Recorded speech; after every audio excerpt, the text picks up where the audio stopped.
At the time that this happened, my family lived in an old two-story house at the edge of a half-abandoned industrial district. There were warehouses and empty lots behind the neighborhood, and after dark the whole area became strangely quiet.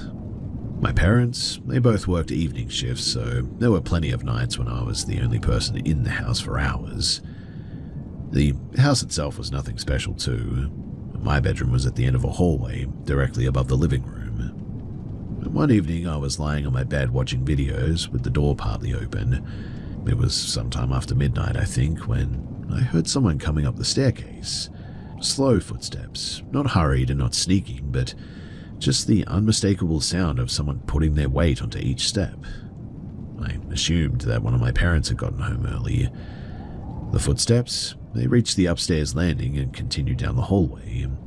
Then I heard what sounded like my father's voice. "Are you still awake?" I remember answering yes. There was no response. A few seconds later, I heard the bathroom door open and the faucet. Water ran for several seconds before stopping, and at that point I was actually sort of relieved.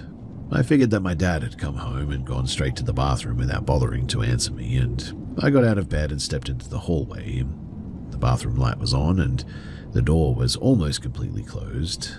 "Dad?" Nothing. I walked over and pushed the door open, but nobody was inside. The sink was also completely dry. I stood there for several seconds trying to understand what I was looking at. Then I heard something downstairs, like furniture being dragged across the floor. I looked over the railing toward the staircase. The downstairs hallway was dark except for the weak light coming from the kitchen. And standing just beyond that light was something that I still don't know how to describe exactly. At first I thought it was a person standing with their back toward me, but then it moved, and it wasn't quite shaped like a person.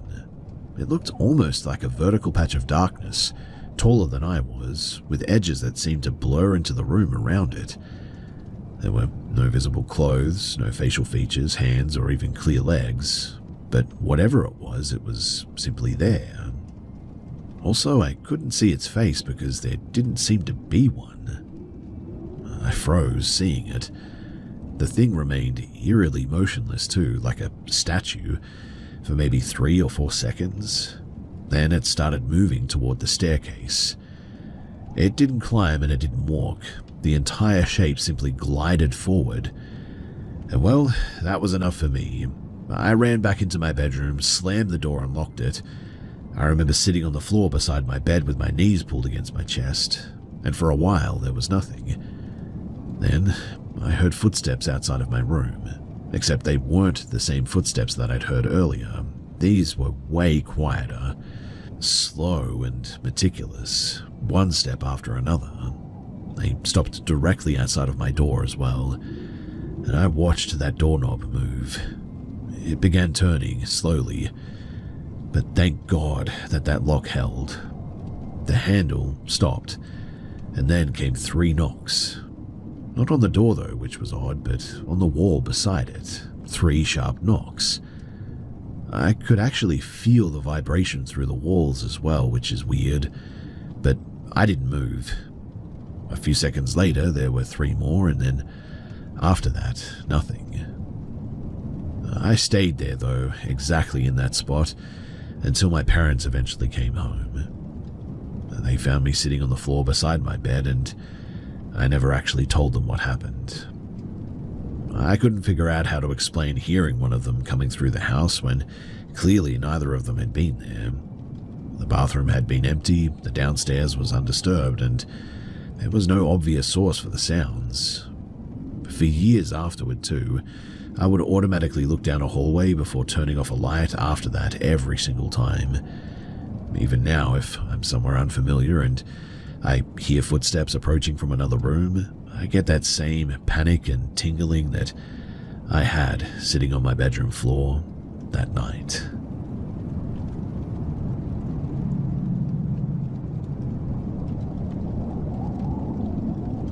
There are some places where you eventually get used to being alone at night.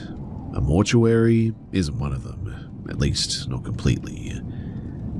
I worked overnight at a funeral home for quite a few years actually, mostly doing preparation work, but after enough time the job becomes routine. You stop thinking about what the bodies were like when they were alive and start thinking about the work in front of you. You have to compartmentalize it, or every shift would just get inside of your head. The building that I was working in at the time was pretty old too.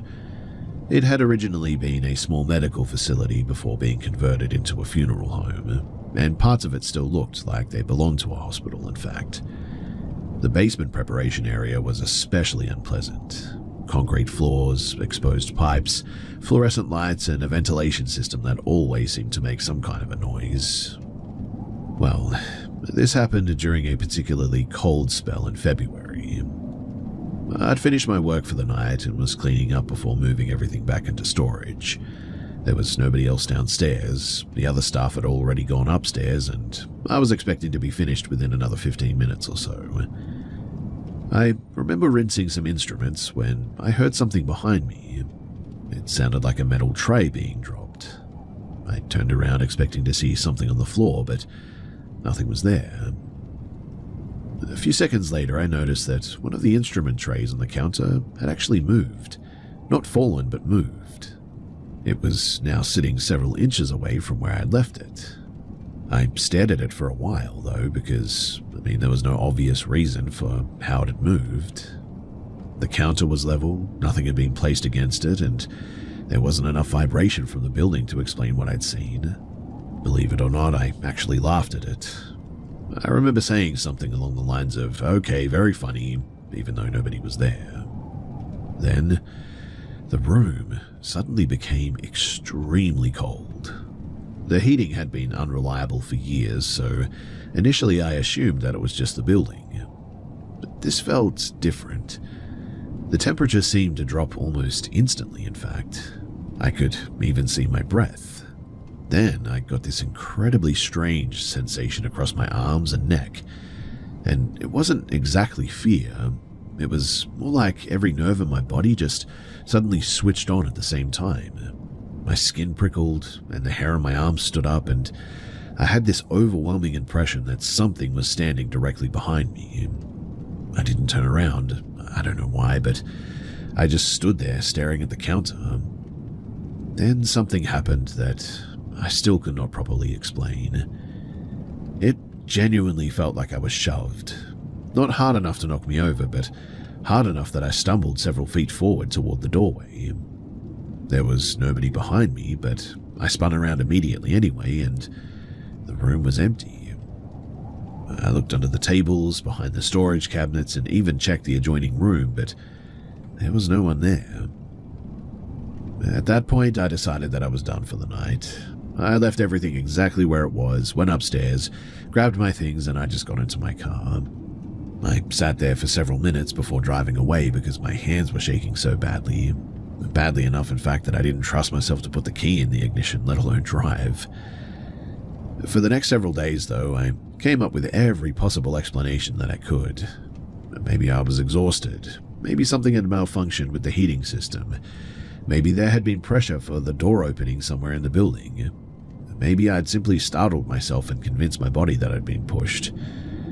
Eventually, though, I just went back to work. Nothing else happened, too. For a while, I actually thought that would be the end of it. But a few years later, I was working for another funeral home. The building was newer, but the owners had decorated it in a very sort of old-fashioned sort of style. One of the corridors connecting the preparation rooms to the staff area had several large antique mirrors mounted along the walls, and I hated those mirrors.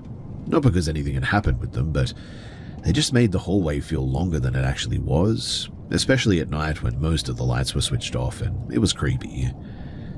Anyway, one evening I was walking down the corridor after making some coffee and I was alone. There was a mirror at the end of the hallway and I happened to glance into it as I walked by. And that is when I noticed somebody behind me.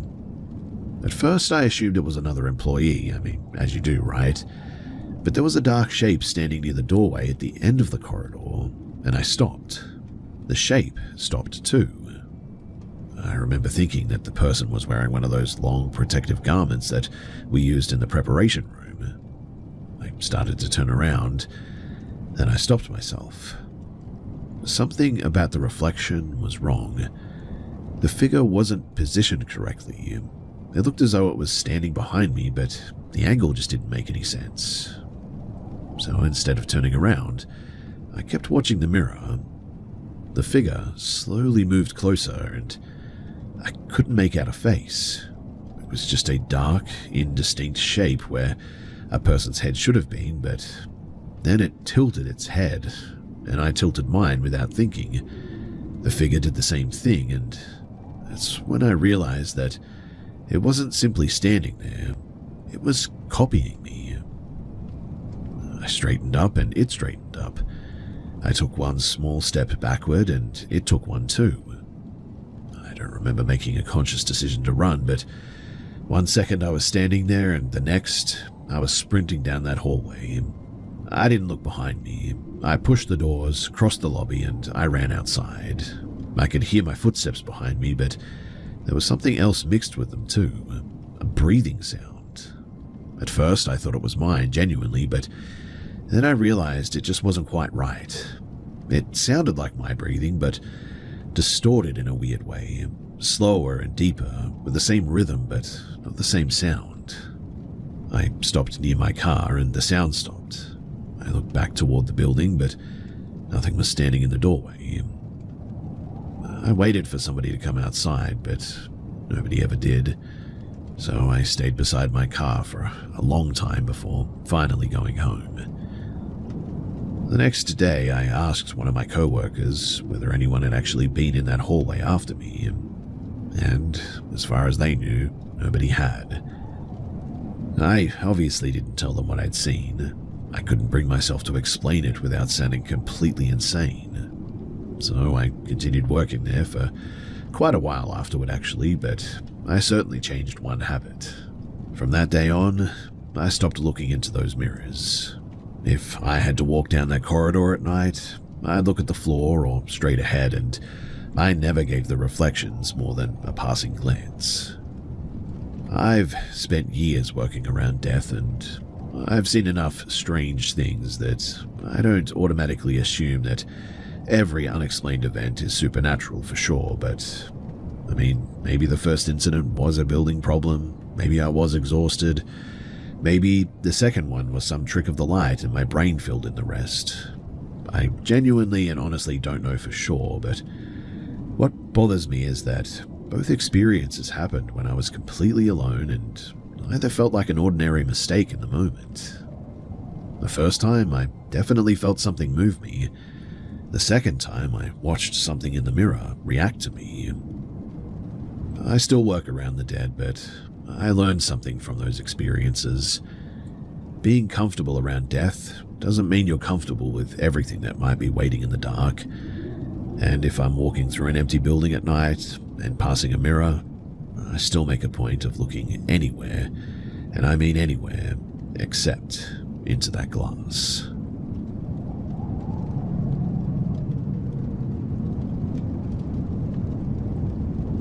I used to think that if a house was new enough, there couldn't possibly be anything wrong with it. No history, no previous owners, no abandoned rooms or decades of strange stories. Just fresh timber, new carpet and walls that had never had enough time to become creepy. Well, I don't really believe that anymore.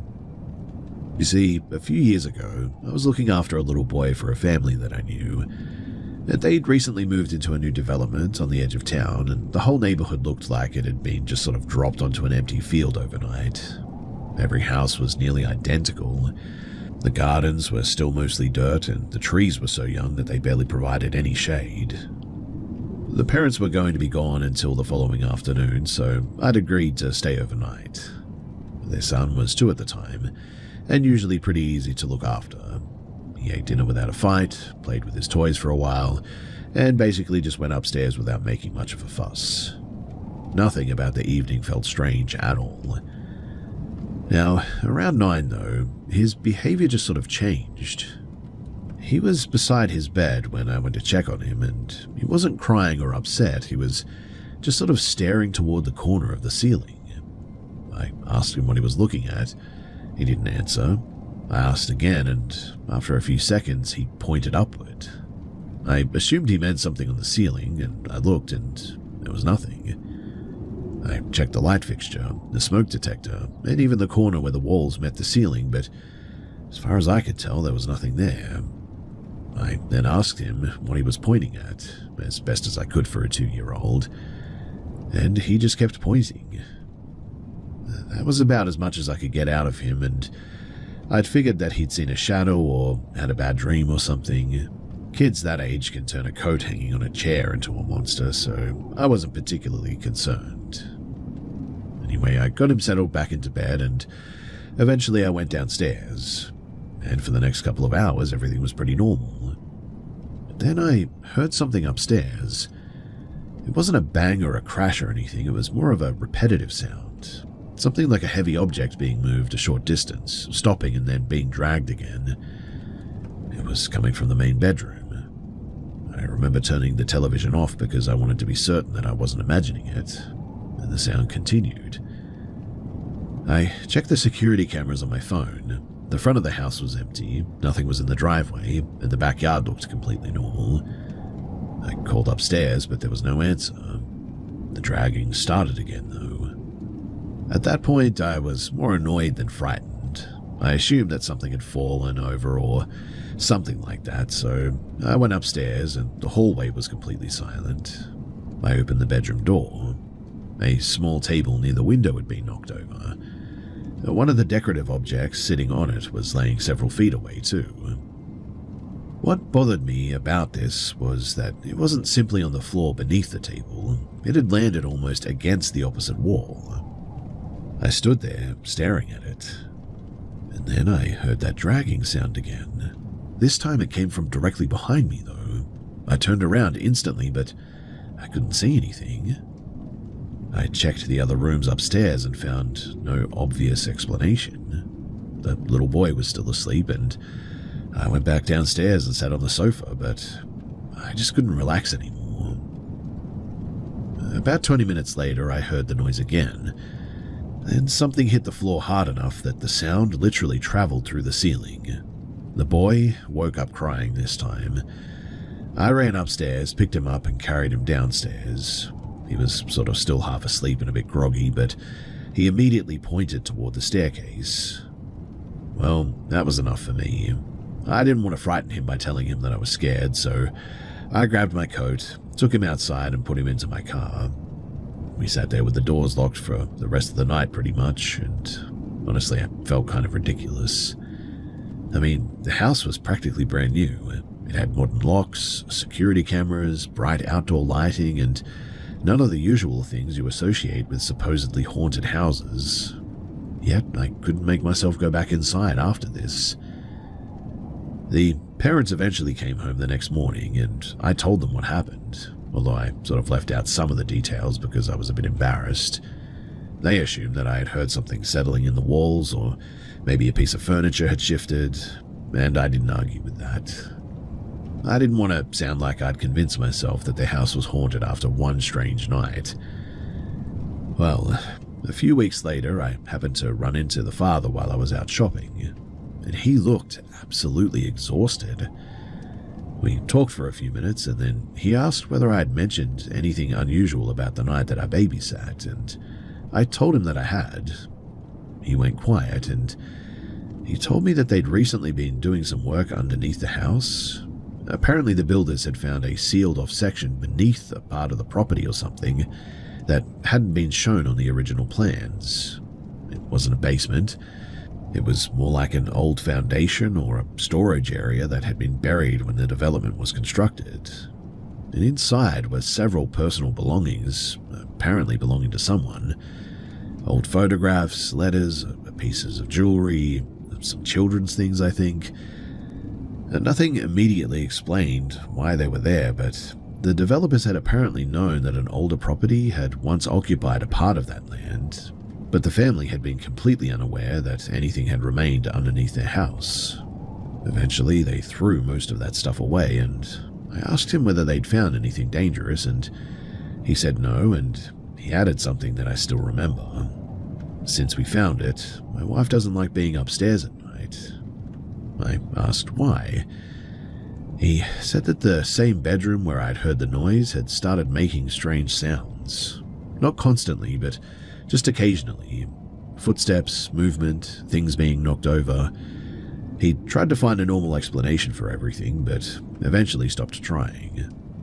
I asked him whether his son had said anything or pointed at anything, and he looked at me for a few seconds before answering. He's apparently been talking about a woman, or saying a woman, or lady, and that was probably the part that stayed with me the most. I never went back into that house, and what bothers me is that the house was just so new, like I mentioned. There was no century-old staircases, no abandoned room, no previous family whose history everybody whispered about. As far as I know, the house had barely existed for maybe a year. And yet, that little boy had been staring at something in his bedroom before I'd heard anything myself. I've looked after children plenty of times since then, and whenever one of them suddenly stops what they're doing and starts staring at the empty part of the room or something like that, I don't automatically assume that they're just imagining something there anymore.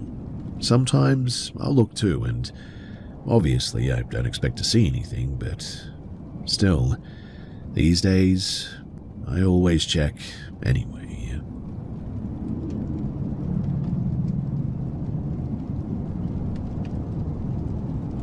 I've always been the kind of person who needs to understand how things work before I get comfortable with them. If something falls, there's a reason. If a door opens, there's a draft or somebody pushed it. If something moves across a room, well, there has to be something causing it. That's probably why this bothered me as much as it did, really. At the time, I was doing temporary contract work for a company that rented part of an older commercial building outside of Milwaukee. My job was mostly data entry and inventory paperwork, so there wasn't really anything particularly interesting about the work itself. The building was one of those places that had been renovated several times without ever really being modernized. The outside looked fairly ordinary, but inside there were long corridors and exposed pipes and different sections that clearly belonged to different decades. My shift started early. Usually there were a few other people arriving around the same time as me, but one particular morning I got there before everybody else. It was still dark outside and the parking lot was mostly empty. I remember thinking how quiet the building was too. I made some coffee in the staff kitchen and I went back toward my desk, and on the way I noticed a small plastic storage box sitting in the middle of the corridor. It was one of those clear containers that people use to organize office supplies. I assumed that somebody had left it there while moving things around, so I stepped around it and I just kept walking. Maybe 30 seconds later, I heard a sort of faint scraping sound behind me. I turned around and the box, it was moving. At first, I honestly thought that somebody was pushing it from the other side, but I confirmed that there was nobody there. It moved about a foot, stopped, and then moved again. I stood there trying to figure out what I was looking at. The hallway floor was carpeted, so it wasn't like sliding particularly easily too. There wasn't an obvious slope anywhere. I'd walked that corridor hundreds of times. And then the box literally changed direction too. It turned slightly and began moving toward me. That was the point where my brain started throwing explanations at me. Maybe there was something caught underneath it. Maybe the building was vibrating. Maybe there was a string attached to it or something. I actually walked toward the box because I wanted to find out whatever was causing it.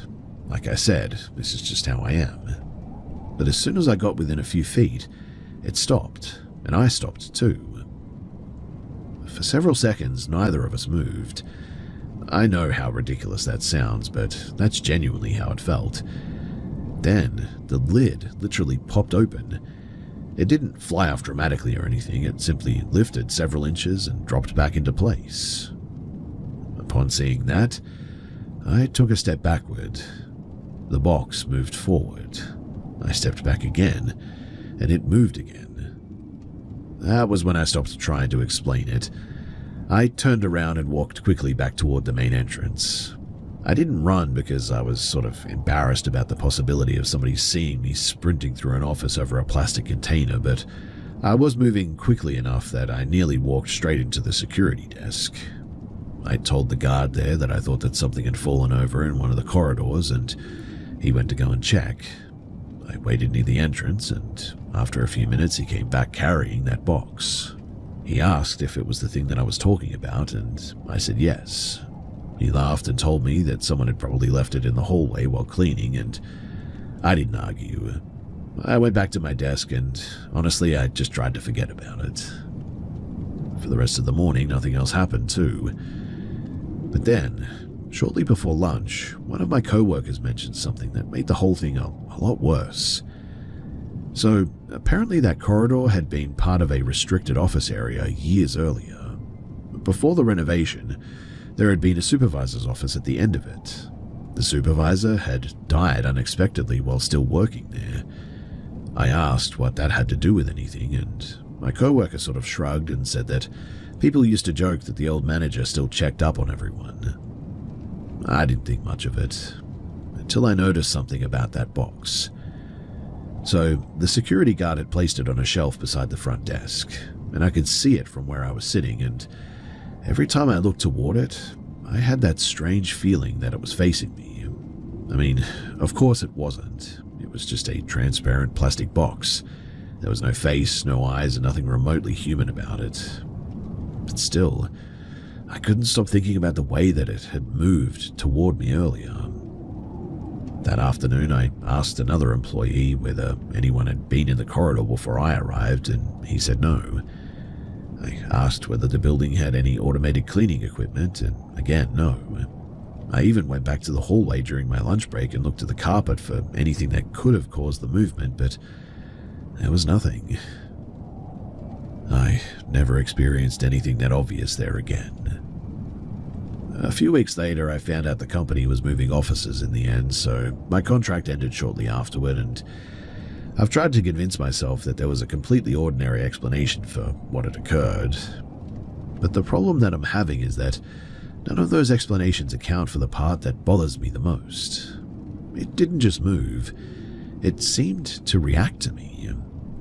When I approached it, it stopped, and when I walked away, it followed. That could all be something I just cannot explain, obviously, but I've spent enough time around machinery, offices, and warehouses to know that objects don't behave like that normally, right? Objects don't usually wait for you to move before deciding where they're going next. And I still think about that a lot. I've worked in plenty of old offices since then, and I haven't had any other strange things happen. But after that experience, I'm certainly a lot more open to, well, alternatives.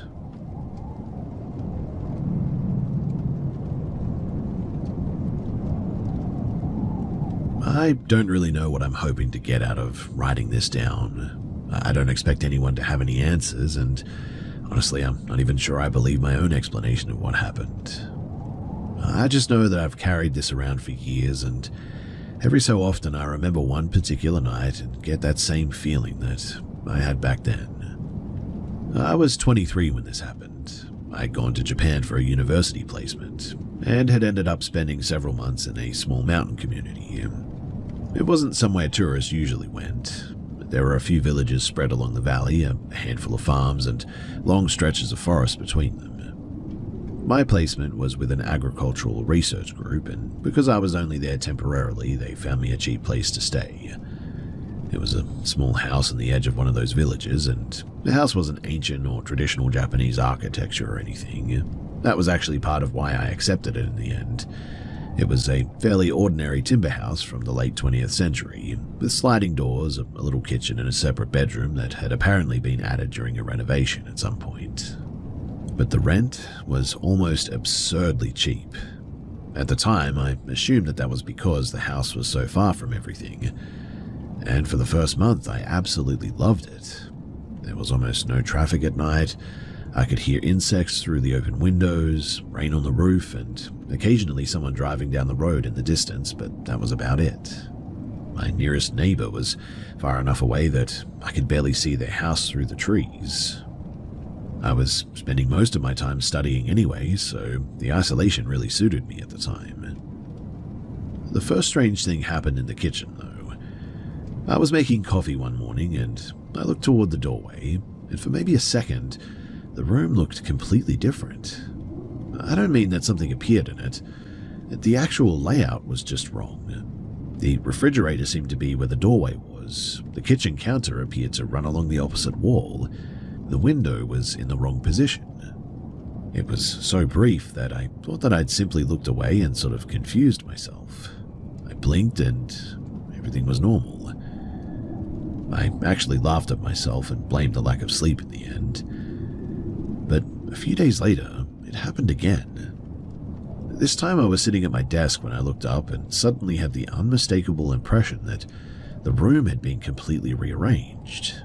The ceiling seemed lower, the door was on the wrong side, even the position of the furniture looked slightly different. Then it snapped back all of a sudden. I started paying more attention after that. It never lasted more than a second or two, but I couldn't trigger it, and it didn't happen every day. Sometimes weeks would pass without anything unusual. But then I began finding objects in strange places too. The first was a teaspoon. I woke up one morning and found it on the floor beside my bed. I assumed that I'd knocked it off the bedside table at some point. The next morning there was a pen in almost exactly the same place, and I moved it back to my desk. The following morning my television remote was sitting on the floor, and I started wondering if I was doing it myself while sleepwalking or half asleep or something. Then I noticed the objects weren't randomly positioned. They were being arranged. The spoon, the pen, the remote had all been placed at different points around the center of the room, almost as if someone had been trying to mark out a shape. I didn't really think too much of it until I found 3 objects arranged in a near-perfect triangle. I took a photograph because I wanted to see whether I was imagining the precision, but after I started putting everything away before going to bed, it didn't matter anymore. The objects, they would still be on the floor in the morning. Sometimes there were things that I had definitely put somewhere else. Other times I couldn't remember moving them at all.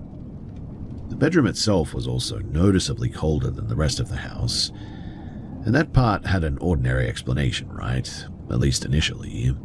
The room was an extension that had been added later, and the insulation wasn't particularly good. But even during warm weather, it would feel freezing in there.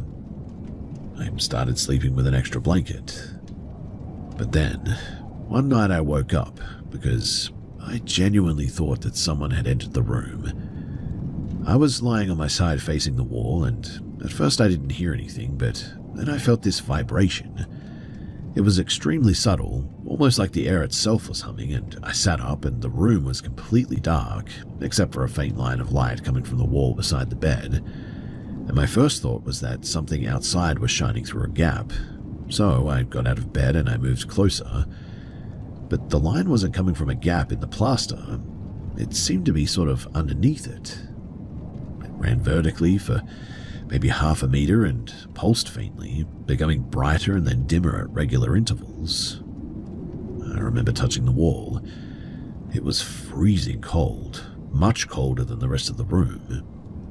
There was a slight depression in the plaster around the light, almost like there was a cavity behind it. I should have left immediately, but instead I pressed against it. The plaster gave way slightly, and not enough to break, but enough for me to realize that there really was an empty space behind that section of the wall. I pulled it away, and something moved inside. I heard a faint wooden clicking sound, then another, and I backed toward the door. The light instantly disappeared, and for a few seconds, there was nothing. Then, I heard what sounded like dozens of tiny pieces of wood knocking against one another inside of the wall. I didn't investigate any further after that. I grabbed my phone, my wallet, and the clothes closest to me, and I ran outside. I spent the rest of the night sitting in my car at the end of the road, and the next morning I contacted the person responsible for the property and told him that I needed somewhere else to stay. He didn't seem surprised, and that bothered me more than anything else, really. He told me, too, that there was an old storage cavity behind that section of the bedroom, but said that it had been sealed decades earlier, and I asked why, and he hesitated before saying that the house had been built over the remains of an old property, and apparently there had been a small religious site there before the surrounding land was redeveloped. I asked what had happened to it. He gave me a vague answer about the site being dismantled and the land being cleared or something like that. And then I asked about the bedroom, and he looked at me for a few seconds. It said that the extension had been added after the original house was built. I told him about the objects appearing on the floor. He didn't laugh. Instead, he asked me whether the other objects had been arranged in circles. I remember feeling cold when he said that because I didn't mention anything about circles. I asked him what he knew, and he refused to explain any further. He simply told me that if I had already decided to leave, that I shouldn't go back into the bedroom alone to collect anything, and so I didn't. In the end, I had left most of my belongings behind, in fact. I stayed in a small apartment in the nearest city until my placement ended, and thankfully, nothing like that ever happened again while I was there. I still don't know what was inside of that wall, but I'm telling you that there was something there. I also got the distinct feeling from the landlord, too, that this was not the first time that this had happened.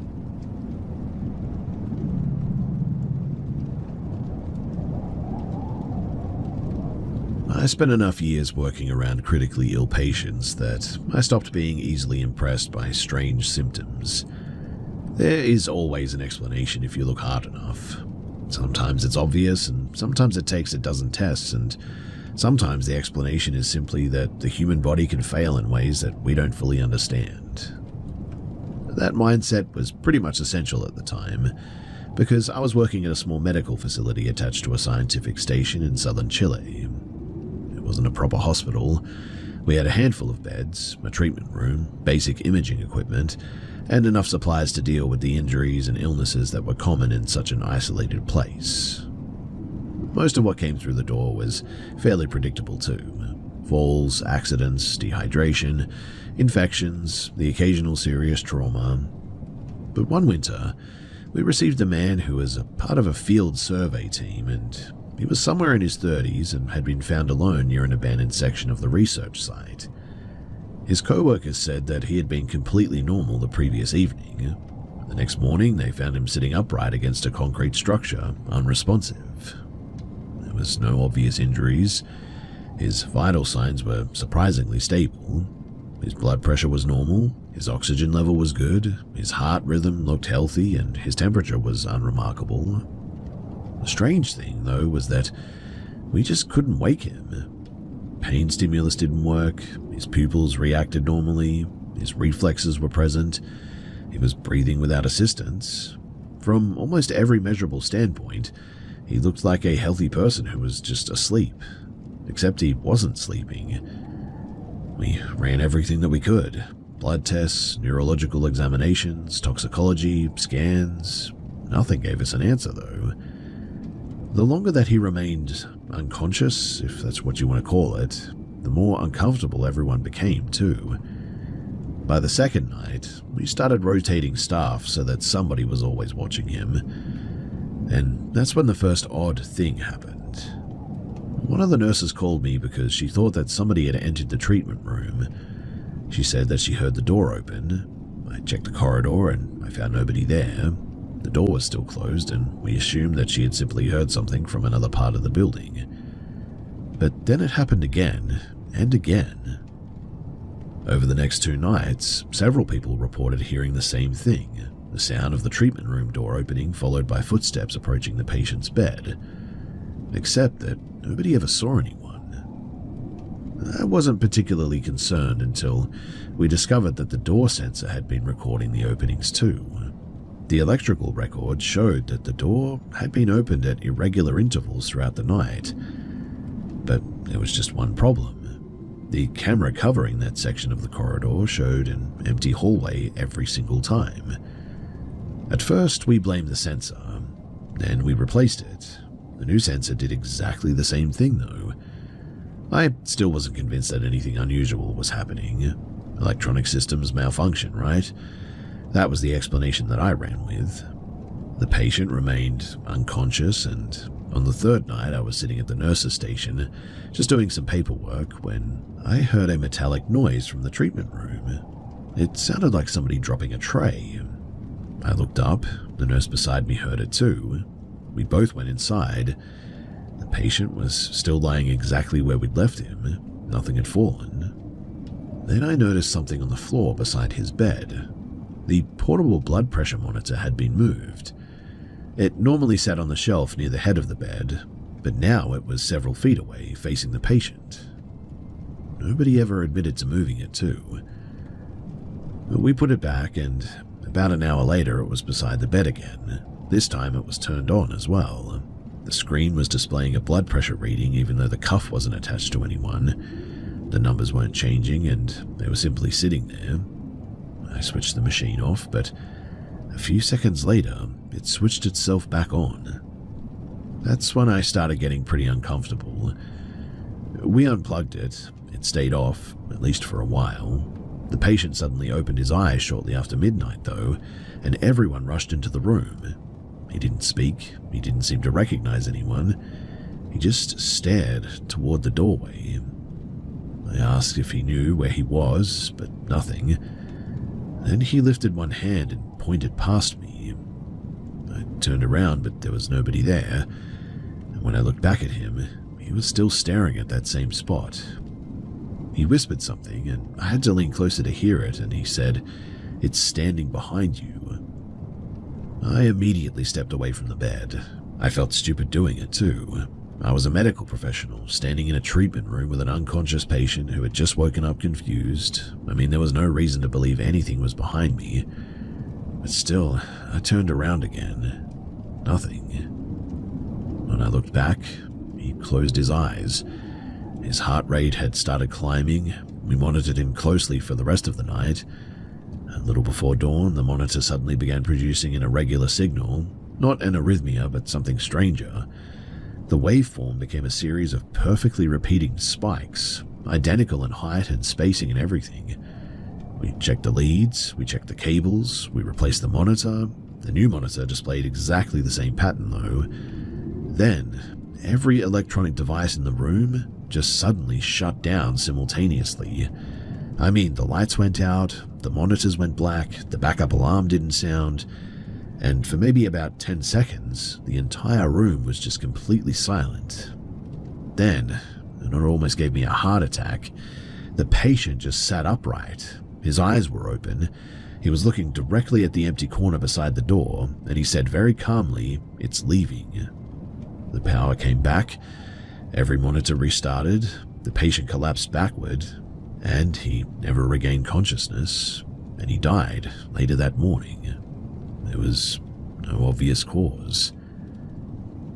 The final paperwork listed an unexplained cardiac event, and I wish, genuinely, that that were the end of the story. But a few days later, I was reviewing the equipment records because we had to document the electrical failure and all of that, and I noticed something strange in the logs.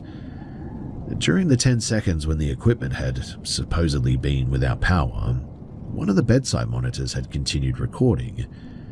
There was no patient waveform or anything, but instead it had captured something that looked almost like a reflection. The waveform rose and fell in a slow repeating pattern. I showed it to another clinician, and he stared at it for a long time and eventually said that it looked like somebody breathing. I told him that that was just impossible though, and he agreed, and we deleted the file. Nobody wanted to discuss it anymore, and I've thought about that patient many times since then. And look, there are plenty of ways to explain individual pieces of what happened. I get it. Faulty sensors, electrical interference, equipment malfunctions, all of that. And I can accept many of those explanations on their own. But what I cannot accept is just how several unrelated things seem to line up around the same time that the patient awoke and said that there was someone there.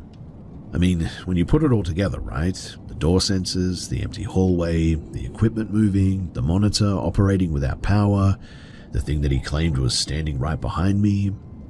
Maybe you could argue that there are some technical explanations for some of the equipment stuff, but I don't know. All of that together, it seems pretty weirdly unexplainable to me. And that's the part that has always stayed with me. Not the idea of a ghost, and not even the possibility that something supernatural was involved. It's actually the thought that there may be things happening around us that our instruments can detect without understanding, while we're standing there with all of our training, staring at numbers and assuming that if something important were happening, the chart would tell us, but we're just missing it. Sometimes I wonder whether that patient was just simply dying from a disease that we couldn't identify. Other times I remember him opening his eyes, looking at the empty space behind me and calmly telling me that whatever had been there was finally leaving. And to be quite honest, I still don't know which possibility bothers me more.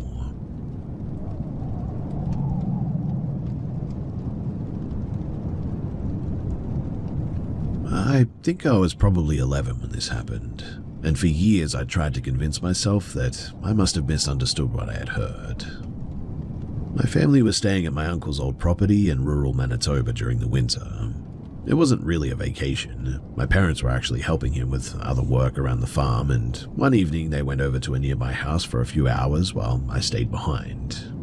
The place was old enough that I was pretty used to it making noises. The heating pipes knocked, the walls creaked when the temperature dropped, sometimes the wind would push against the windows hard enough to even make them rattle a bit. None of that bothered me though, because, I'd heard it all before. The room that I was sleeping in was at the back of the house, away from the main bedrooms. It had an old dresser, a narrow bed, and a tall wooden cupboard that had probably been there for longer than I had even.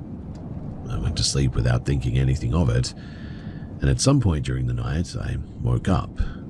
I don't remember what woke me too. There wasn't a crash or a voice or anything obvious. I just sort of opened my eyes and immediately felt like something was wrong. The room was completely dark. I lay there for a while trying to figure out whether I'd actually woken up or was still just dreaming. Then I heard something from the other side of the room. It sounded like somebody dragging their fingernails slowly across the wood. Upon hearing that, I instantly froze. The sound stopped. A few seconds later, it started again. This time it was louder, and it wasn't coming from the hallway or outside of the room or anything.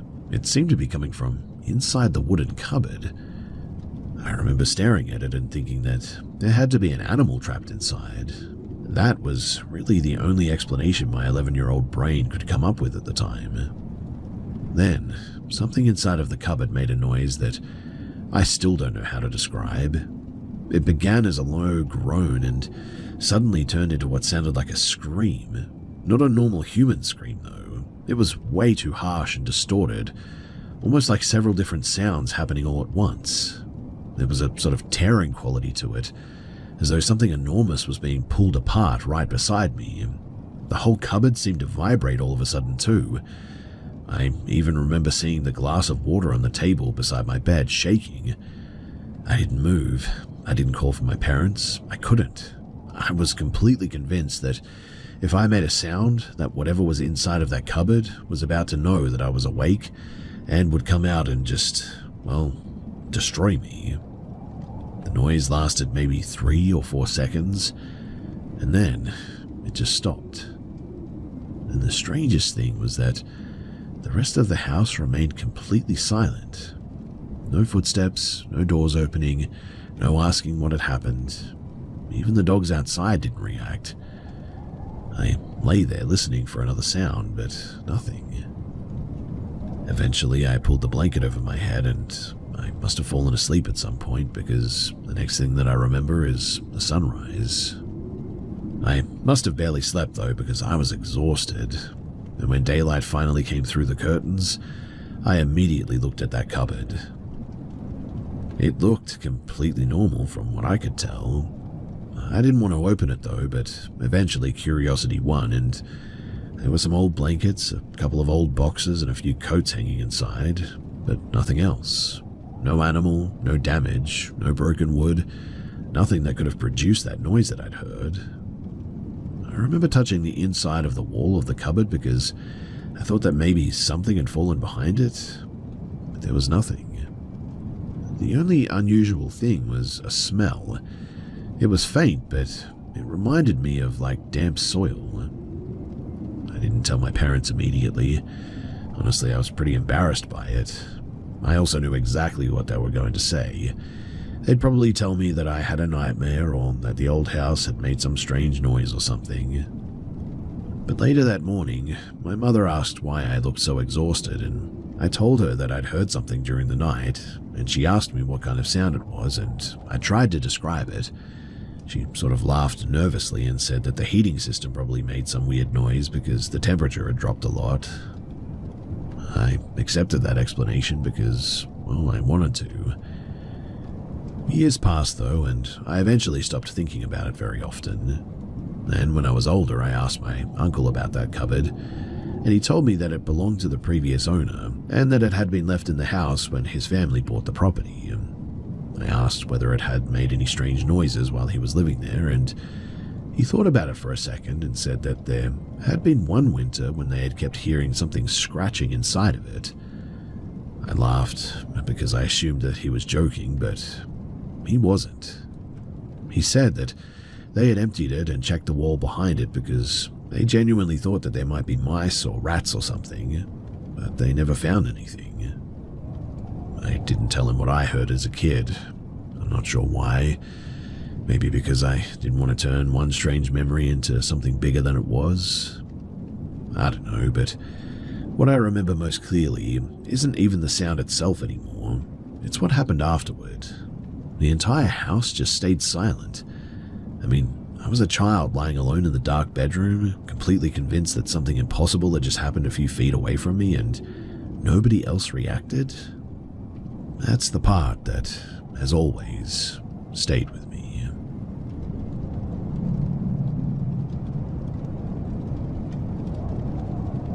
So before I begin this, I just want to say that I've worked around communication equipment for long enough that, well, I've heard just about every kind of interference you can imagine. Crossed frequencies, damaged cables, electrical noises, equipment picking up signals that it shouldn't. Most of the time there's a boring explanation if you're willing to spend enough time looking for it. And that's why one night still bothers me. This was several years ago when I was doing maintenance work at a small weather monitoring station in northern Alberta. The station was a long way from the nearest town, and most shifts were pretty uneventful. We had sensors outside, a small generator building, a couple of computer terminals, and a radio system for communicating with the regional office. I was working alone overnight. It was probably around 2 in the morning when the radio station came alive. I wasn't expecting a call. The display showed an identification code that didn't belong to any of our equipment. I assumed someone at a regional office had accidentally connected to the wrong channel or something, and so I answered. At first, there was nothing. But then I heard my own voice, and not a recording of something that I'd said earlier. It was me saying hello. I froze, and a few seconds later, the voice repeated it. Hello? It sounded exactly like me. I asked who was transmitting. There was a pause, and my voice said my name. I immediately checked the other radio, and it was switched off. I checked the computers connected to the communication system, and I found no incoming connection. The radio was still transmitting, and I picked up the headset again and asked who was there, but nothing. Then I heard a noise in the background, and it sounded like somebody walking on gravel or something, slow, one step every few seconds. I looked through the window toward the access road. There was nothing outside. I told myself that someone might be approaching from the opposite side of the building, and then the footsteps stopped. My voice came back over the radio, and this time it said something that I'd said earlier that evening. It was a completely unimportant sentence, but I'd complained to myself while making coffee that the generator was running louder than I'd complained to myself while making coffee that the generator was running louder than usual. The voice repeated the sentence almost perfectly too. I shut the radio off upon hearing that. The display went dark, and for maybe 10 seconds, nothing happened. Then the speaker came back on, even though the radio was still switched off. I pulled the power cable, but the speaker continued. I heard breathing, then a faint scraping noise, then my voice again. "Can you hear me?" I grabbed my jacket and started walking toward the exit. Before I reached the door, though, the station's internal announcement speaker clicked on. It wasn't connected to the radio. It was a separate system. I heard a burst of static, and then the same voice said my name. Upon hearing that, I just left. I didn't bother shutting down the rest of the equipment properly. I got into the station vehicle and I drove toward the main road, genuinely thinking that I had lost my marbles. About 15 minutes later, I stopped because I realized the radio in the vehicle was making the same damn noise. The strange thing about that, though, is that the vehicle radio wasn't tuned to the station frequency. It didn't matter. The speaker was producing the sound anyway. This time there was no voice, though, but just footsteps, the gravelly ones. I drove the rest of the way without touching the radio, and when I reached the regional office, the morning crew had already arrived, and the supervisor asked why I looked like I had seen a ghost. I told him that the radio had malfunctioned. He laughed and said that couldn't be right. The station had apparently lost external communications around midnight because of a failure at the regional transmission site. According to him, none of the remote stations had been able to contact the office for at least several hours at this point. I checked the communication logs instantly. There was no incoming transmission from the station during the time that I'd been there. Nothing at all. No call, no connection, no errors. I eventually told myself that the equipment must have just malfunctioned locally or something. Maybe the radio had somehow fed its own audio back into the system. Maybe I'd just been exhausted. Maybe I misheard my own voice or something. But the radio had been left unplugged. I was standing beside it when the speaker suddenly clicked. I didn't touch anything. There was a few seconds of static, and then I swear to you that I heard my own voice say one sentence. I eventually transferred to a different job, and I've never experienced anything like that again. I still work with radios occasionally, and I still hear interference without thinking much about it. But that night, whatever was coming through seemed to know exactly what I was saying. And the worst part, for sure, was hearing my own voice coming through.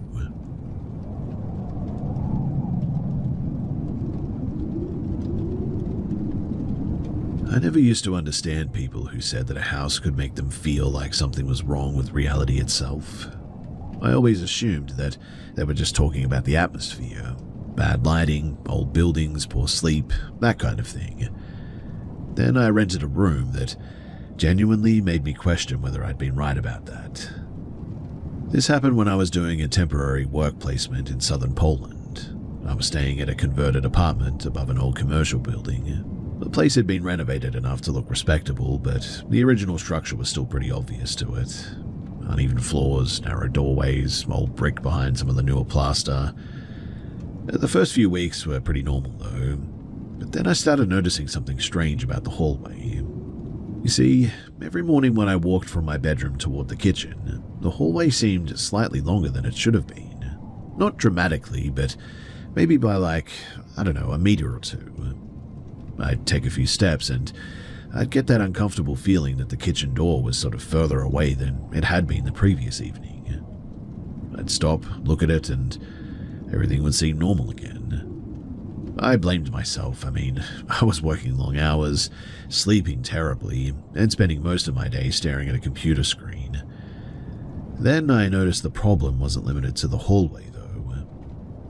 One evening I was sitting at the kitchen table when I realized that the window reflections didn't really match the room.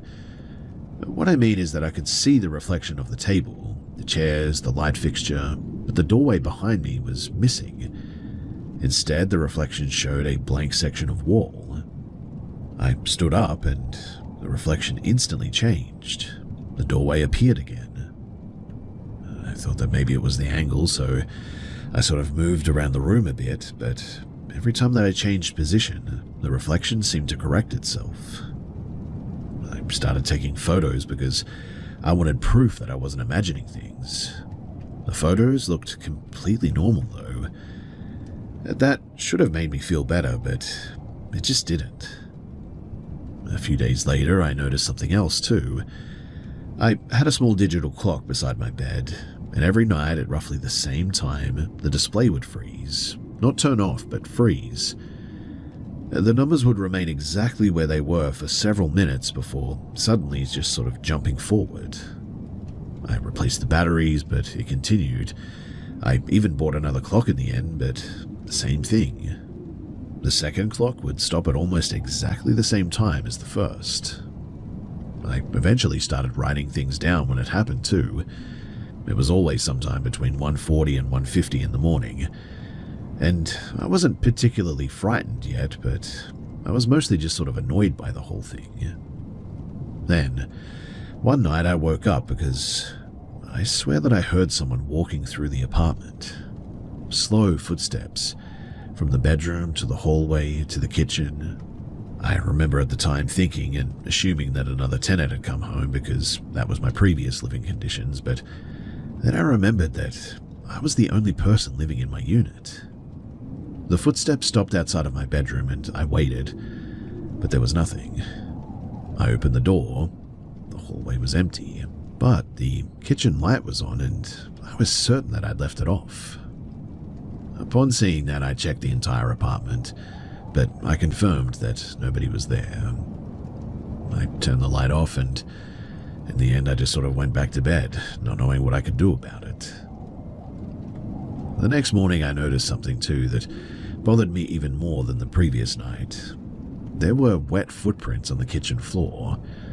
They started at the sink and continued down the hallway. They stopped directly outside of my bedroom, and there were no footprints leading toward the sink though, only away from it.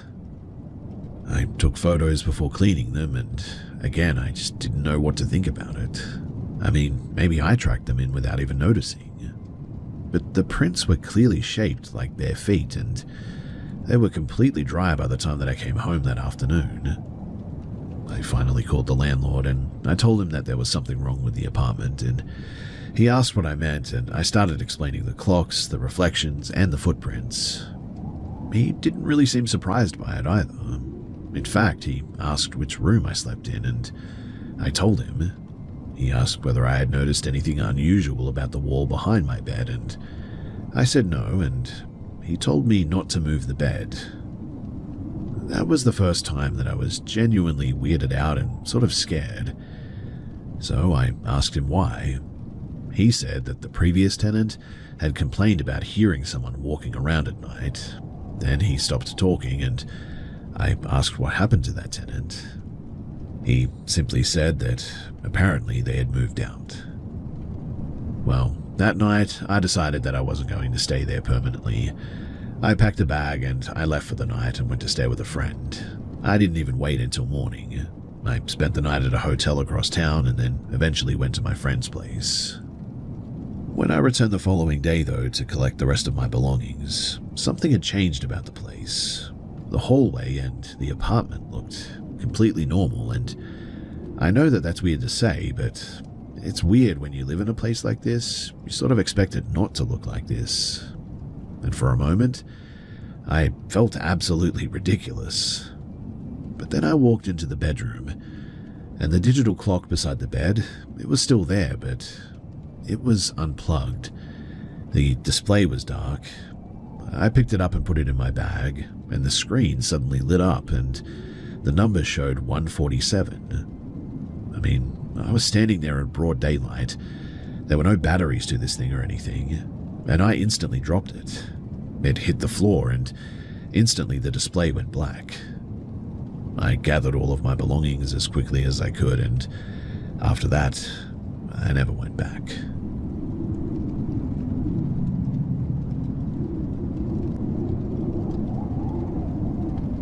So I was 21 at the time and had just finished an afternoon class at a technical college. I was walking back toward my car through a public botanical reserve on the outskirts of town. It wasn't particularly busy or anything, and there were a few people scattered around the paths, but for the most part it was quiet. One of the paths ran beside a larger open lawn bordered by a shallow drainage channel. There were no buildings immediately around it, no dense bushes, and nowhere obvious for anyone to disappear. And that's when I saw him. He was probably in his 50s, maybe early 60s, walking toward me from the opposite direction. He wore a faded green jacket and light-colored trousers and had a canvas shopping bag hanging from one hand. Nothing about him seemed unusual at all, is what I'm trying to get at. I remember looking directly at him as we approached each other. He was close enough that I could make out his face, and I remember thinking that he looked, well, tired. I stepped slightly to the side to let him pass, and then a dog caught my attention. Somebody was walking it along another path behind me, and the dog sort of suddenly pulled toward the grass, and I looked over for maybe 2 seconds. And when I looked back, that man was just gone. At first, I honestly assumed that he must have turned around, so I looked behind me, but nothing. I looked ahead, no one there either. The path continued straight for like another 100 feet before curving around the lawn or anything.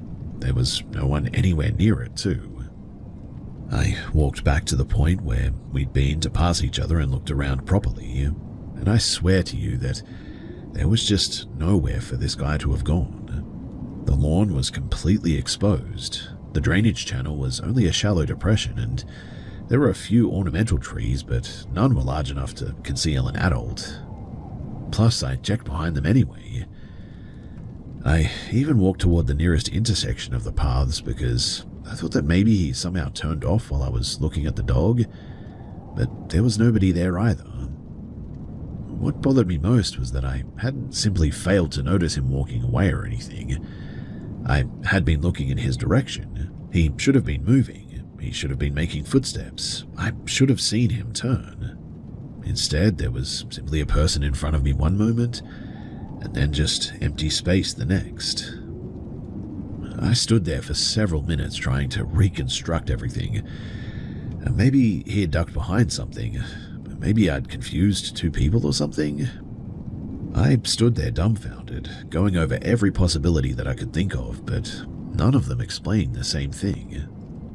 I had watched a man approaching me from a completely open path, and after looking away for only a couple of seconds, there was just no trace of him absolutely anywhere.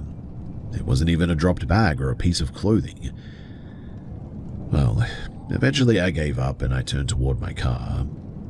I never told anyone for a long time because I knew exactly how it would sound. But every once in a while I'll remember that afternoon with uncomfortable clarity. I can still picture the man's jacket. I can still remember the way that he was holding the canvas bag. I can still remember the distance between us when I last saw him. And I can still remember turning my head back toward the path and seeing absolutely nothing. I've returned to that reserve several times since then as well, and honestly, I don't really know why.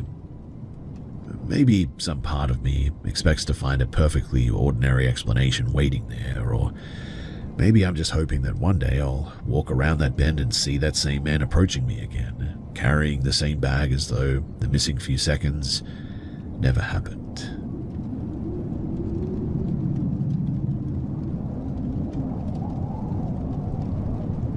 There's a particular kind of silence you can experience outdoors that doesn't feel natural at all. It isn't peaceful, it isn't even quiet. It feels more like the environment has suddenly become aware that you're there and is holding its breath. I didn't understand that distinction until several years ago when I was working on a wildlife survey in a remote section of northern Montana. My job? It was mostly routine. I spent long days hiking through forested areas, recording animal activity, checking markers, and collecting measurements for a conservation project. I'd worked outdoors before, so being alone in the woods wasn't something that really bothered me. This particular day had started completely normal too. It was late September, cold enough that I needed a jacket in the morning, but warm enough that I had taken it off by the afternoon. I'd been following an old service trail through a dense section of the forest for several hours at this point. There wasn't another person anywhere nearby, and at some point, I stopped to write something down, and that was when I noticed this eerie silence. I initially assumed that I was simply paying more attention because I'd stopped walking, but then I realized that I couldn't hear a damn thing. No birds, no insects, no wind. The forest hadn't become quiet gradually too. I mean, it had just stopped dead all of a sudden. I stood there listening for probably 30 seconds, then a minute. I remember thinking how strange it was that I could hear my own breathing so clearly. And then something moved. I didn't actually see it, but what I noticed was the air. A few feet away from me, somewhere beyond the trees to my left, the branches moved slightly as though something large had passed between them. There was no corresponding sound of footsteps though, no snapping branches, just a brief distortion in the vegetation and what felt like a pressure change against my face all of a sudden. I instantly turned toward it, but there was nothing there. I waited for a little bit, but I didn't see anything. I told myself that it was probably just a deer. That was the obvious explanation, right? Except, deer would have made a noise.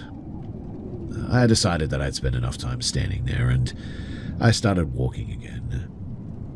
About 5 minutes later, I then heard a knocking sound. One huge impact somewhere behind me.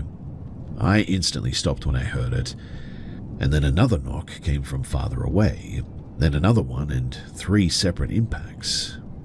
They weren't random too. They sounded like somebody striking a tree with a heavy piece of wood. I looked around, but I couldn't see anything, so I just kept walking, feeling very uneasy now. A few minutes later, I heard it again. This time it came from my right, though. 1 knock and then 2. I don't know why, but I made the mistake of knocking back, and I hit the side of a tree with the handle of my equipment. Nothing happened at first, and I laughed at myself and kept moving. But then, somewhere deeper in the forest, I heard a single knock and exactly the same sound that I had just made. I stopped laughing at that, and I waited. I started walking faster when I didn't hear anything, but the knocks continued. They never got particularly loud or anything, and that was almost worse, to be honest. They seemed to be moving around me, and one would come from behind and then another from somewhere off to the side, but always sort of at a distance that never changed. Sometimes there would be several minutes of silence as well before another one answered, and eventually I stopped responding entirely. The sounds, they stopped too. By that point, I was no longer interested in figuring out what was making them. I just wanted to get back to my vehicle, if I'm being completely honest. I remember too reaching the clearing where I'd left my truck and feeling an enormous sense of relief when I saw it. I packed everything into the cab and just sort of sat there for several minutes before starting the engine. I told myself that it had to have been an animal, maybe more than one animal, and maybe branches falling or something. I preferred all of those explanations, but the following morning I mentioned the experience to one of the other survey workers. He laughed and told me that I'd probably encountered a woodpecker or maybe a deer, and honestly I just sort of agreed with that. But then he asked why I'd taken a photograph. I hadn't remembered taking one though. He was looking through the pictures that I'd uploaded from my camera the previous afternoon. There was one photograph that I'd taken while documenting a group of trees, and at first glance it looked completely ordinary. But then he zoomed in, and between 2 trunks, roughly 30 or 40 yards away, there was something pale.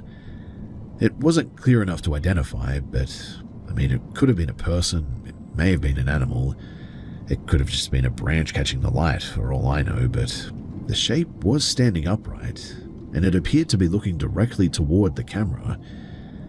In the end, too, neither of us could really explain it.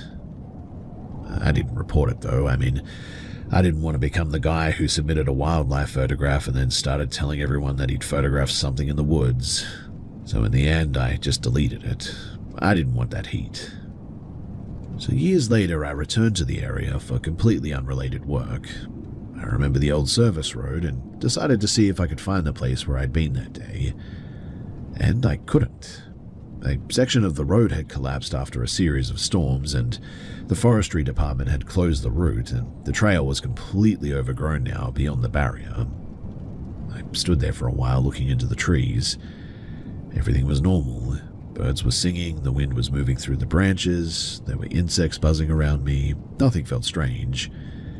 And yet, I still couldn't bring myself to walk past that barrier. I've never been able to decide what happened that afternoon. The silence could have had a perfectly ordinary explanation, and honestly, if it wasn't for that photograph, I probably wouldn't have second-guessed it. But that photograph was a little bit weird combined with this, and even the sensation of something moving nearby, maybe it was my brain just sort of interpreting otherwise harmless environmental changes, but I really don't think so. And while I would prefer a more mundane explanation, there's still one thing that I think about often. Whatever was making those sounds seemed to almost answer only after I responded. Maybe that was just coincidence as well, I don't know, but it is odd, right? Either way, I don't knock on trees anymore. Not because I believe that something supernatural lives out there, but because I've learned that when you're alone in the wilderness and something answers you from somewhere that you cannot see, there really just isn't any good reason to find out what happens if you do answer back.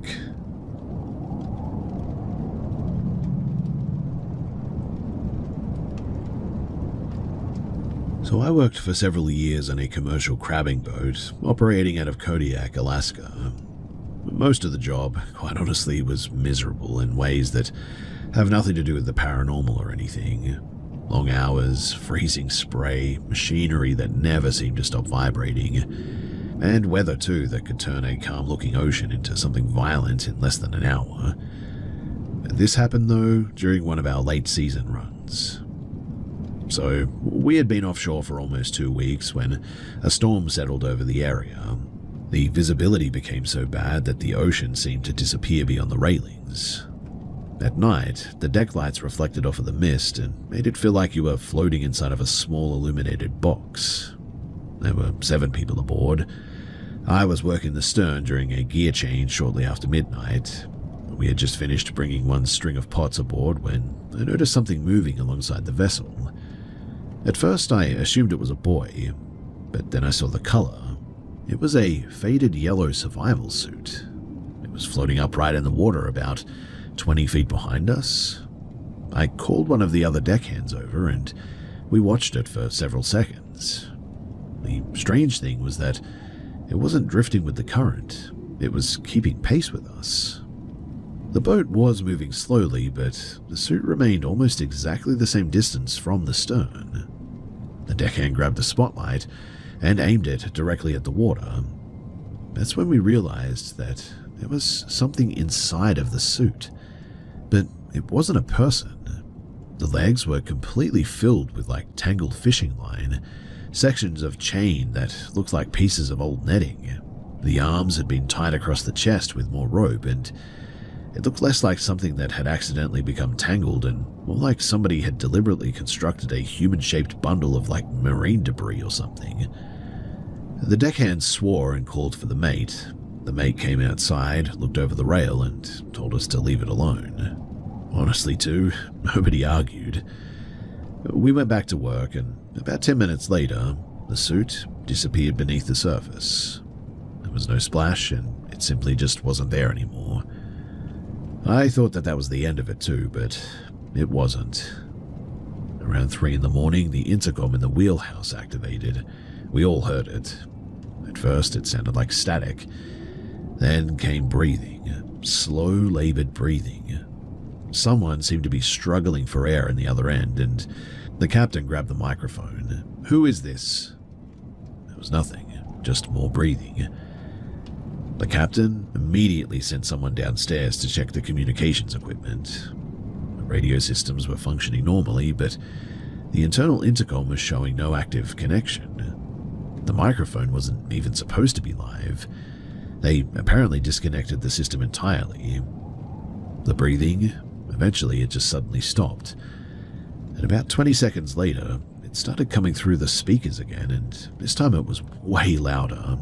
The captain pulled the fuse in the end, and the speakers went dead.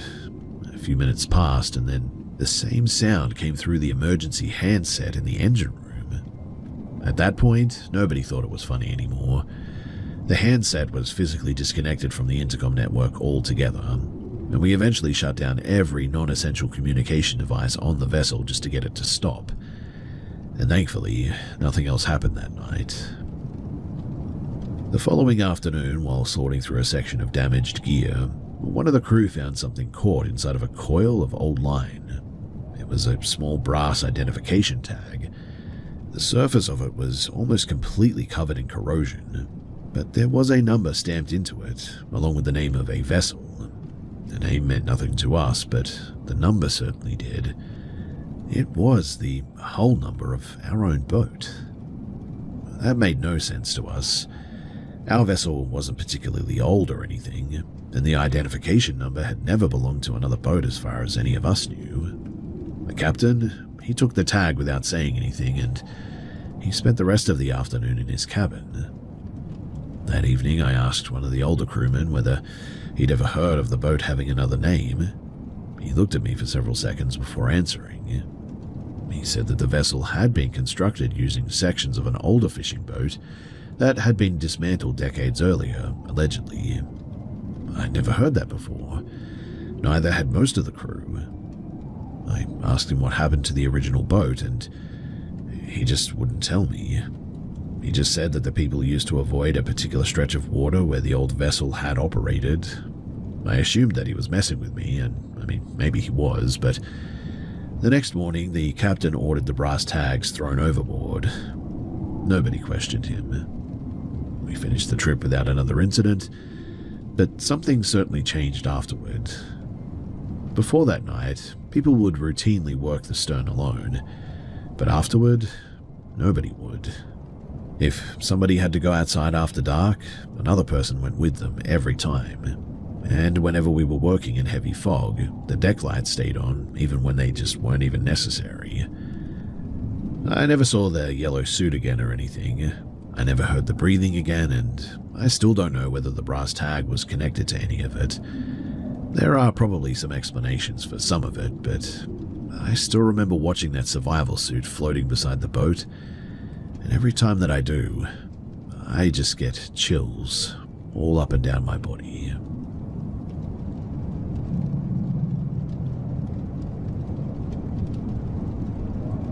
My father and I had always been interested in abandoned places, so when we found a small historical tour that offered access to an old psychiatric hospital, we decided to go. The building was outside of a small mountain town, far enough from the main road that there was almost no traffic around it. It had been closed for decades and was supposedly being preserved for future restoration. There were only 4 people on our tour, and before we went inside, the guide handed each of us a small electronic detector. He explained that it was designed to pick up electrical interference and unusual changes in the surrounding field. I didn't put much stock into it. I assumed the devices were mostly there to make the tour more interesting. The interior, though, was absolutely enormous. The corridors were pretty narrow and painted in layers of peeling beige and green. Old doors lined both sides, most of them hanging open. The electricity had been disconnected years ago, so our flashlights were the only real illumination. My father went ahead, though, while I stayed near the guide, and we had probably been inside for 15 minutes when I noticed something at the far end of the corridor. At first I thought it was a person. It was standing just beyond an open doorway, maybe 40 feet away, so I raised my flashlight. The beam, it reached the doorway, but the figure, it didn't reflect any of the light. It was simply a solid patch of darkness, shaped vaguely like a person. There were no visible clothes, no facial features or skin or anything, just a tall human-shaped shadow. I instantly froze upon noticing it. The figure remained completely motionless for maybe 5 seconds. Then my flashlight flickered, and when the beam steadied again, the doorway was empty. I called for my father. He answered from a room farther down the corridor, and I hurried toward him and found him staring at something on the floor. He had discovered an old service hatch that had partially collapsed, and inside was a narrow maintenance space between the floors. The guide crouched down and shone his flashlight inside. That's when we saw the marks. The wood supports were covered in handprints. Not one or two, but just dozens of them. They were pressed into years of dust covering the beams, and the prints were unmistakably hand-shaped, but the fingers were way too long. Some stretched almost the entire width of the timber. The guide immediately stopped joking. My father stood up and told us that we should probably keep moving. That was when the detector in my hand started making noises. At first it was just a faint clicking noise, but then it became a rapid electronic chirp, and when I looked at the display, the reading had jumped far beyond the normal range. The guide took one look and told me to put it down.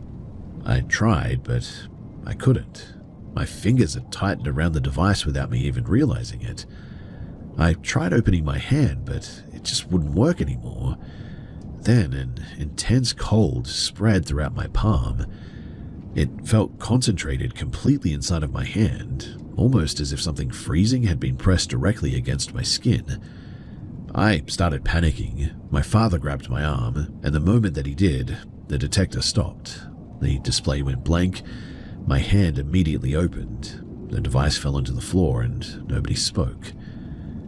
The guide finally said, "We're done," and we left.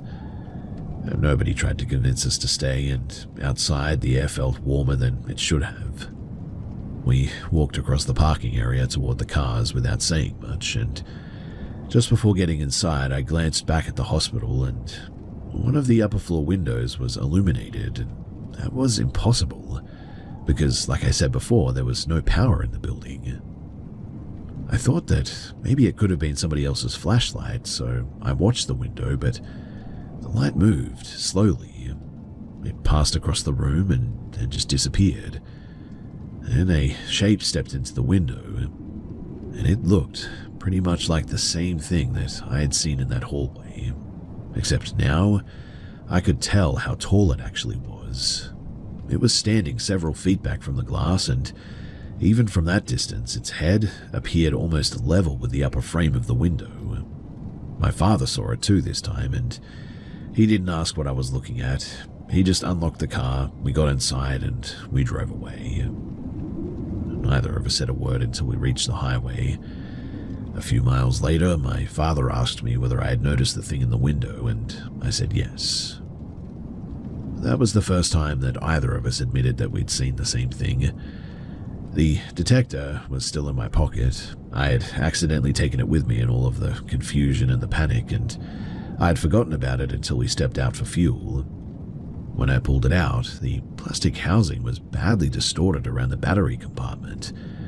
The batteries themselves had swollen and partially melted, and all of the battery acid had sort of just chewed away through the plastic. There was no other damage to the device, but that was strange. The guide later told us, though, that the equipment wasn't really capable of producing that kind of heat on its own. I never asked him what he thought had happened.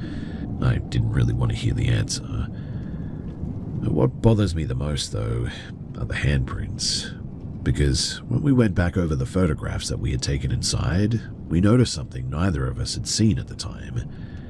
There were handprints on the beams above us, too. Not just beneath them, but above them. What I mean is that the fingers seemed to be pressed into the dust on the upper surfaces of the timber, sort of wrapping around them, in places that would have required someone to be standing on top of the beams, or at the very least be like 9-10 feet tall. I mean, there was no way to reach those areas from the floor, at least not without a ladder or something. And also, whatever made those prints, there were no footprints anywhere nearby.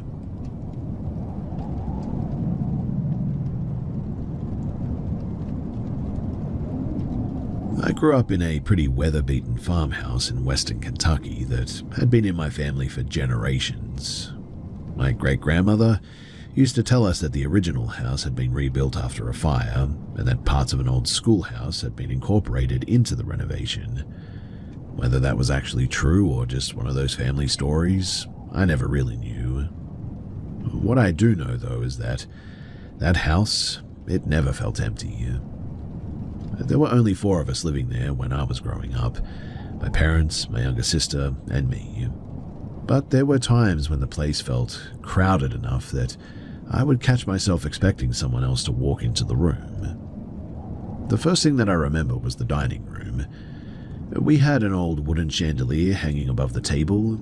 It was actually heavy enough that my dad had reinforced the ceiling around it when he installed it.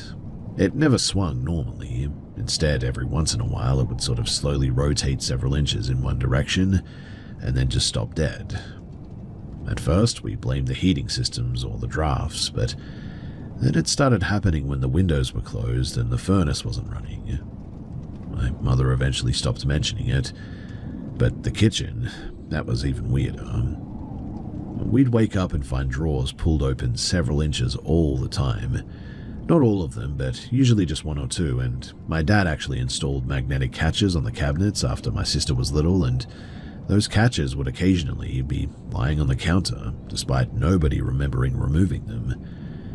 I remember asking my parents about it once even. My dad just said, "Old houses settle." And while that explanation certainly worked for him, it didn't work for me. The hallway was where I started noticing the physical sensations. Our bedrooms were on one side of the house, with the bathroom at the opposite end, and at night if I walked down the hallway alone, I would sometimes feel somebody brushing past me.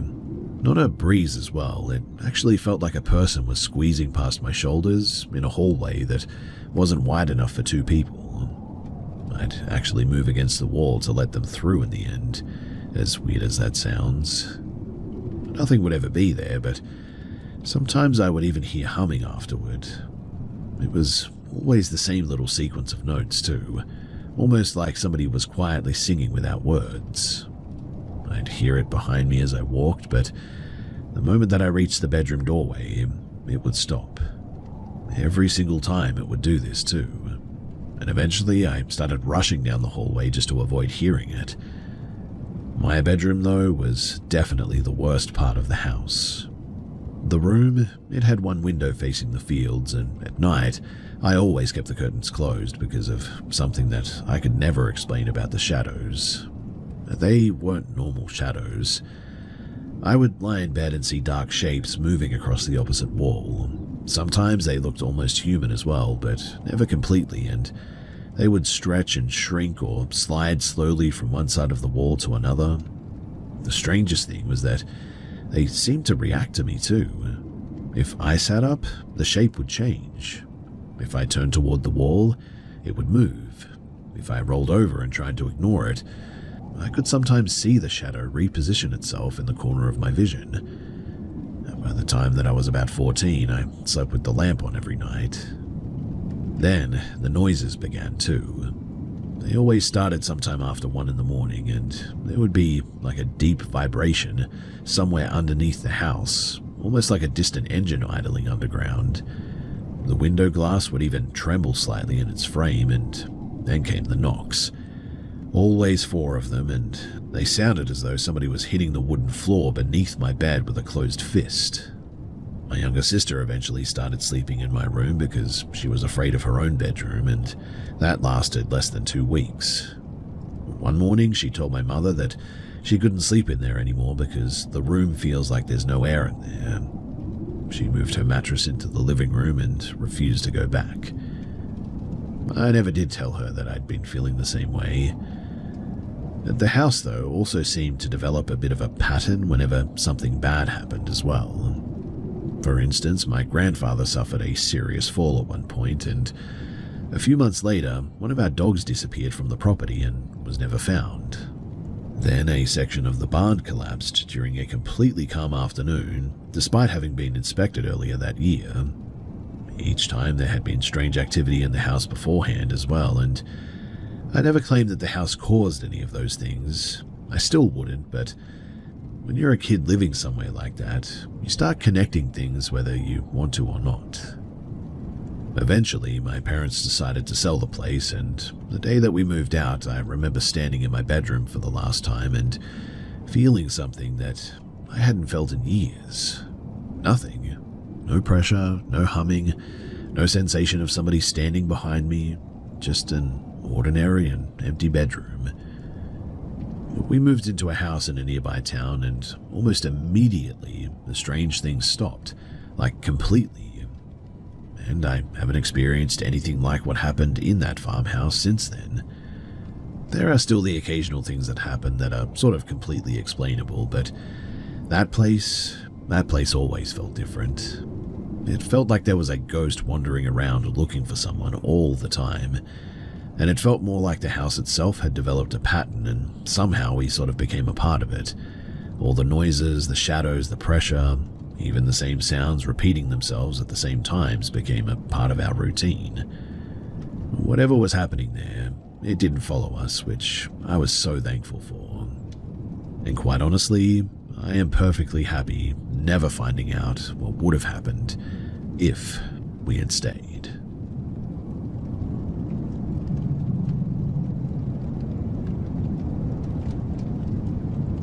So I was driving back to my place on a decommissioned access road about 20 miles outside of my town. It's a straight shot through reclaimed marshland with no streetlights and absolutely no other traffic for at least 10 miles. I was driving with the windows down, listening to the engine and the tires on the pavement, when I suddenly saw a figure standing near a cluster of cattails about 30 yards off the road. It wasn't right, too. The silhouette was too tall and its limbs didn't seem to hinge the way that a person's would. I didn't stop though, but I certainly slowed down anyway, and almost immediately I felt a strange pressure build inside of my ears. The same kind of rapid pressure change that you get when an elevator drops too quickly.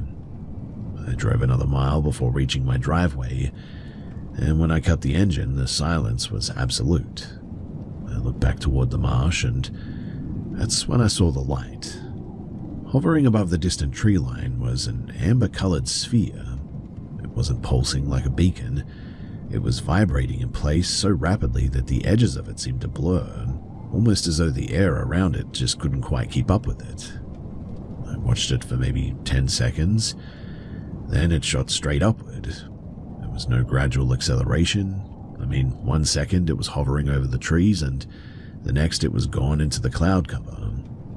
The only physical reaction was a sudden displacement of air that rattled the car door against my hand. I grabbed my dash camera and tried to record it, but the screen had gone completely static by this point. But then, the strangest thing happened. I looked at the clock on the dashboard, and it read 2:17 in the morning. I remember thinking that couldn't be right. I had left the previous town at 12:41. The drive home normally took about 25 minutes max, maybe 30 if I slowed down through the marsh. I checked the clock when I passed the old maintenance gate though, and it had been 12:53. And there was no way that I'd been sitting in my driveway for more than an hour at this point. I checked my phone, but it read 2:19. My phone showed that I had no calls, no messages, no activity during that period. The dash camera's recording was even stranger too. The file showed me arriving at the driveway at 12:58, and then there was a huge gap. The next recorded frame was me sitting in the driver's seat at 2:16 in the morning. Nearly an hour and 20 minutes simply just didn't exist. I couldn't remember anything between seeing the sphere disappear and looking at the clock. Nothing at all. There's no dream, no images, no sensation of falling asleep or anything. Just a blank space in my memory where more than an hour should have been. I sat there for several minutes trying to reconstruct what had just happened. I checked the road behind me, I checked the car. Everything appeared normal, except for the clock. I thought that maybe the dash camera was malfunctioning at first, but when I went inside, I noticed that the same thing happened throughout the house. It had suddenly reset itself to midnight. I thought that maybe the dash camera was malfunctioning, but when I went inside, I noticed the same thing happening throughout the entire house. Every digital clock in the kitchen had reset to 12. The microwave, the oven, the small clock beside the coffee maker, all of them. The furnace was cycling on and off every 30 seconds regardless of the thermostat setting as well, and when I walked into the hallway, the light bulbs were sort of dim, burning with a low orange glow before finally blowing out one after another. I checked my phone again, and the time was still correct on that. That was when I noticed something else too. My left forearm had a thin red mark running around it, almost like I'd been wearing something tightly around my wrist. I don't wear watches, bracelets, or anything else there, and I don't remember getting it. I'm actually sitting in the kitchen right now, and everything is quiet, but the air still feels statically charged. It's the same sensation you get when you stand too close to high-voltage transformers, I think. I've unplugged every device I own. I haven't gone back toward the marsh, that's for sure. And I have absolutely no idea what to make of any of this. I cannot explain where that hour and 20 minutes went. I can't explain why every clock in my house just reset during the exact same period.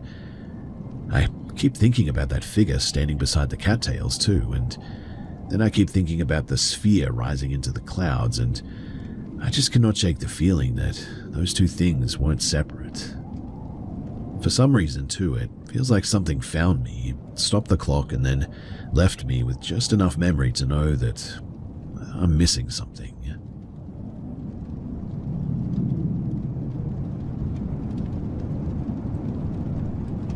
So I rented a small apartment in an aging brick building for about 6 months while I was working a temporary job. The building had been constructed sometime in the 1920s. The hallways, they had new carpet, but the walls were still sort of covered in layers of old paint, and the floors inside the apartments creaked as well whenever somebody walked across them. I lived on the second floor. It was a noisy building too. I could hear televisions through the walls, people arguing in the stairwell, pipes knocking, and occasionally somebody coming home drunk at 2 a.m. all the time as well. So when I started hearing footsteps above my apartment, I genuinely didn't think anything of it. The first time was around 2:30 in the morning. It didn't sound like footsteps exactly, but more like a large piece of furniture being pulled several feet, stopping and then being dragged again, over and over. I eventually mentioned it to the landlord, mostly because it was happening almost every night and it was really bothering me. But he looked at me, confused. The apartment directly above mine had supposedly been empty since I had moved in. Apparently, there had been a plumbing problem that had damaged part of the ceiling, and nobody had bothered repairing the unit, properly at least. I asked if someone was storing things up there, and he told me no, and I just sort of had to accept that answer, at least initially. Then I started noticing things in my own apartment. I kept my kitchen utensils in ceramic containers beside the stove, and every morning they would be arranged differently. At first, I assumed I was doing it without remembering, but then I noticed that they were being separated. Forks together, knives together, spoons together, perfectly straight. I started taking a photograph of the counter before going to bed, it was so often, and the first morning after doing that, I woke up and found every single utensil arranged in a perfect line from shortest to longest, and I can assure you that I had not touched them. I stopped leaving anything on the counter after that too. A few days later, I put masking tape across the kitchen cabinet doors before going to sleep, and in the morning, the tape, it had been removed. It wasn't torn as well. It had been peeled away carefully and folded into a tiny square. It was sitting in the center of the kitchen table, and that's when I stopped finding explanations funny. I started avoiding the kitchen after dark altogether, in fact. I ate in my bedroom, kept the television on while I was alone, and tried not to think about the sounds coming from upstairs. Then, one night the apartment door started shaking. I was sitting on my couch when I heard it. It was not knocking as well, not someone trying to handle or anything. I mean, the entire door was shaking in its frame. It was almost like someone on the other side was pressing both hands against it and repeatedly leaning their weight forward and just sort of shoving it over and over again. I didn't know what to do as well. I stood there for several seconds before looking through the peephole, but when I did, the hallway was empty. The motion stopped as soon as I got near it as well, and I waited for another minute, then unlocked the deadbolt and opened the door, but no one was there. But that's when I noticed that the door to the supposedly vacant apartment above mine was open. I could see it from the bottom of the stairs. That bothered me enough too that I almost went back inside, but instead I decided to climb the stairs and see what was going on. The door, though, was actually locked when I got there, which was really weird. There was a thick brass padlock hanging through the hasp, and I stood there staring at it, trying to understand how I could have just seen the door standing open and now all of a sudden it's locked and closed. Then I heard something. It sounded like water. It sounded like someone had turned a faucet on inside of the apartment. Not dripping water as well, but a full stream. I could hear it rushing into a sink, I think, loud enough that it was unmistakable. I put my ear against the door, and the sound became even clearer. Then, all of a sudden, it stopped. Well, I didn't knock. I went back downstairs, freaked out, and after that, I avoided the upper floor completely.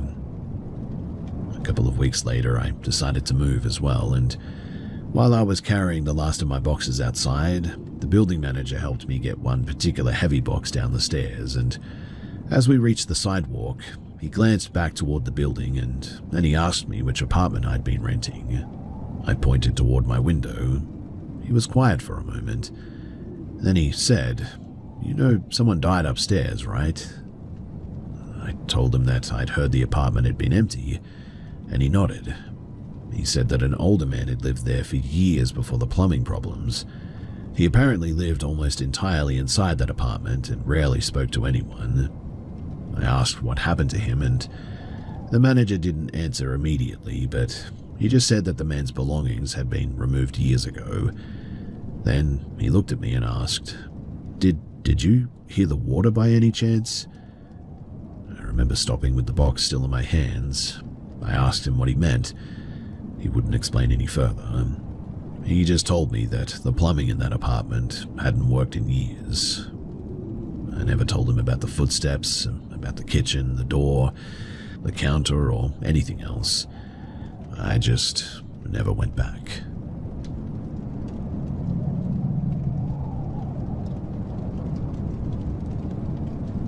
So me, 29 and male, my girlfriend, female and 27, my friend or roommate, male and 28, and my girlfriend's sister, female and 26, moved into some new apartments about a year ago. We haven't had anything weird happen at all, besides the occasional sound every now and then that nobody thinks much about. But in the last 6 months or so, the balcony door will just open. We live on the 3rd floor, no fire escape. It would happen often enough to where we had to be sticklers about locking the balcony door. The rule is that if you unlock the balcony door, you have to lock it back up or it will come open and the cats will get out. Well, we stopped having a problem with the door opening altogether at some point, and about 2 hours before sharing this, I heard someone yanking the heck out of the balcony door. I'm the first one to wake up at like 4 a.m. to get ready for work. Today I happened to be sitting in the living room 10 feet away from this door while sipping on some coffee, and I heard the door handle squeak and the door yank really hard enough in fact for the blinds on the door to stir from the force and stay moving for a good minute. I stared at the door trying to figure out what had just happened. I looked at the lock and saw that it was still deadbolted. Both cats came over to investigate. One of them had their tail puffed up. I just couldn't figure it out and I'd had enough, so I ran to my bedroom and sat there sipping my coffee. The 2 cats followed closely behind. I was sitting on the bed trying to explain away what had just happened when I could hear the door yank again with a slightly lesser force. I continued to sit in the room out of fear, and I began looking up stories of negative air pressure opening doors and how that works in an effort to find an explanation. But nothing accounts for the door handle squeaking from turning at the same time. I then heard the door yank again, and this time my frustration overcame my fear. I bolted out of my room. I found my friend or roommate, male and 28, standing in the living room. He looked startled from me popping up like I did, but immediately said the balcony door was open. It was freezing in the living room now from the chilly night and the door being just wide open. He understandably must have been a little frustrated too, but I mentioned that the door was locked and told him about what had just happened. I'm not entirely sure if he believes me or not, but he didn't object because the door opening has been a problem for a while. I am a skeptic, always have been. I'm always able to explain things away, but this one, I'm just stumped by. I guess I'm here just looking for explanations as to what this could be, and that if it involves the paranormal, what should I do about it? What I just witnessed is the weirdest thing I've seen outside of movies, so please, debunk it if you think you can. I'll try to respond to any questions below in the comments. I'm going to work now and I'll be there all day for the most part, so I'll get to them when I can. Also, just quickly, I spoke with my roommates. It was confirmed that the door was fully latched and locked that night. I did a full inspection of the door, the hinges, the strike plate, and even the latch mechanisms. The hinges are very tight, not even a little bit of play in them. The deadbolt is working very well and to the fullest degree. The door handle is pretty wobbly, but the rest of the mechanism is fine. Which is strange because it didn't used to be like that, and we almost never used that door. I looked for looseness in the strike plate and any unusual bends or anything, but there aren't any. Every bit of the door just works great.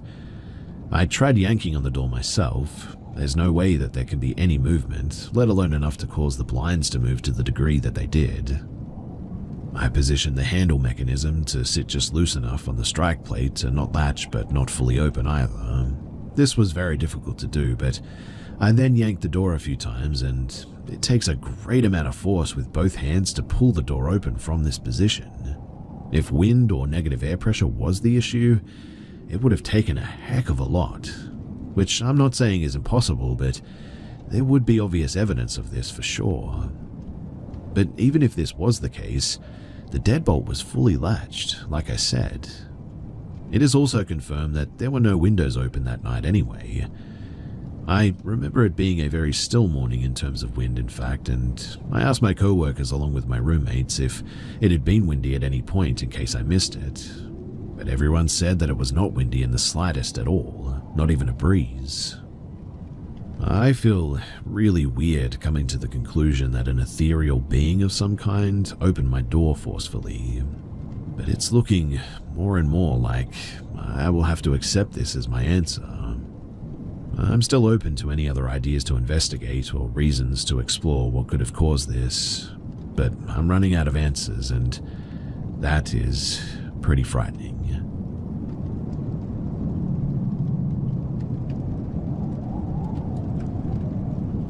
I never really believed in ghosts, supernatural, or what have you.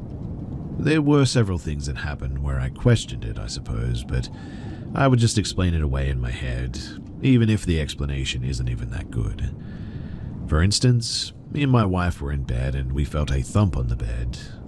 I turn on the light and there's nothing in the room. At that time we had 2 cats and they were really fat. The thump was very similar to when he tries to jump on the bed, but I checked and they were in the other room, and our bedroom door was closed. I chalked that up to someone hitting the floor really hard one way or another, and we lived in an apartment at that time, and the impact was felt on the bed. So I accepted that and just carried on, even though the question definitely stayed at the back of my mind. But all in all, I've never really seen anything physically, so I just wasn't a believer. That is, until around a few months ago, when me and my wife were watching TV. It was the middle of the afternoon and we heard a thump on our sliding door to the backyard. It sounded a lot like a snowball hitting it. There was snow on the ground at this time, so I go to investigate, thinking that maybe it was my daughter in the backyard throwing snowballs at the door or something. It sounded like something soft hitting it, which is why I thought it was a snowball. I walk up to the glass door and I see nothing out there until something small and metallic hits the glass right in front of my face. I watch it bounce off the glass and land right by my foot and on the rug that I'm standing on. I pick it up and it's a little screw for a Ring doorbell camera. I replaced our old one the day before, and that was one of the extra screws that came with it, and I had put the screw in the box that it came in and put the box in the drawer, which is the direction the screw was thrown from. My wife heard it hit the glass as well and asked, "What was that?" as she was watching me investigate the first sound. When I told her, we were both freaked out. I mean, there was no way anyone threw that. There was nothing but a dead-end kitchen where it came from, and we were the only ones home on top of that. This was the first time that I'd actually seen something, and I couldn't explain it away. Even a bad explanation just wouldn't fit. Anyway, days later and I'm waking up for work. It's dark in my bedroom. I'm the only one in there. I have light switches by my head on the wall, but I decided to get up and walk to the end of the room to turn on another light switch that lights up my whole room and not just the headboard. As I'm walking, I remember the incident with the screw being thrown, and I say to myself, what if whatever that was that threw the screw made its presence known right now and scares the heck out of me? And instantly, after that thought was made, I heard a very loud crashing sound coming from the hallway area outside of my door. I get startled and flip on the lights and open the door. My wife was downstairs and comes to the bottom of the stairs asking what was that. I said, I don't know, and go to the laundry room, and I see a picture has fallen off the wall and onto a garbage can, knocking the garbage can over, which is what was the sound. Now, either that was a very crazy coincidence, or perhaps whatever it is actually answered me. I told my wife, and she got mad at me saying that now she's stuck at home with the kids after I summon the spirit and leave for work. Fast forward a few months and I come home from work and I'm the only one home. It's still daylight outside and I take the garbage out.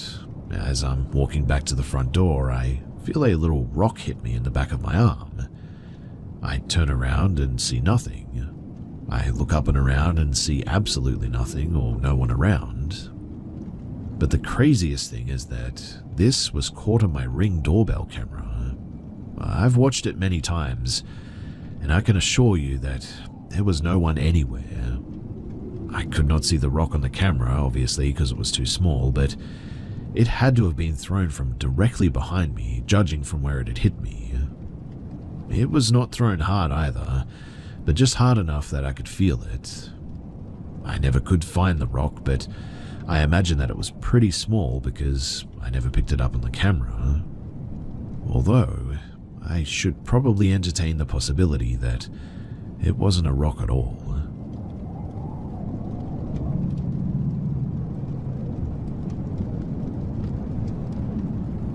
So before I get started, I just want to let you guys know that I'm going to briefly describe different scenarios that have happened between my sister and me. I also do want your honest opinion on what you think this thing is or these things are, and if you could let me know, I would be very grateful. So, I'm just going to start with something terrifying that has happened to me first. It was around nighttime and I was rinsing something out in my laundry room sink. To the right of me was the back door of our house, and then there was the entrance to the kitchen. My mum had asked me to help her clean around the house that day, so I did. She is my mum after all, and I can't really say no. But I was about to start vacuuming when my mum told me that the vacuum needed to be cleaned out.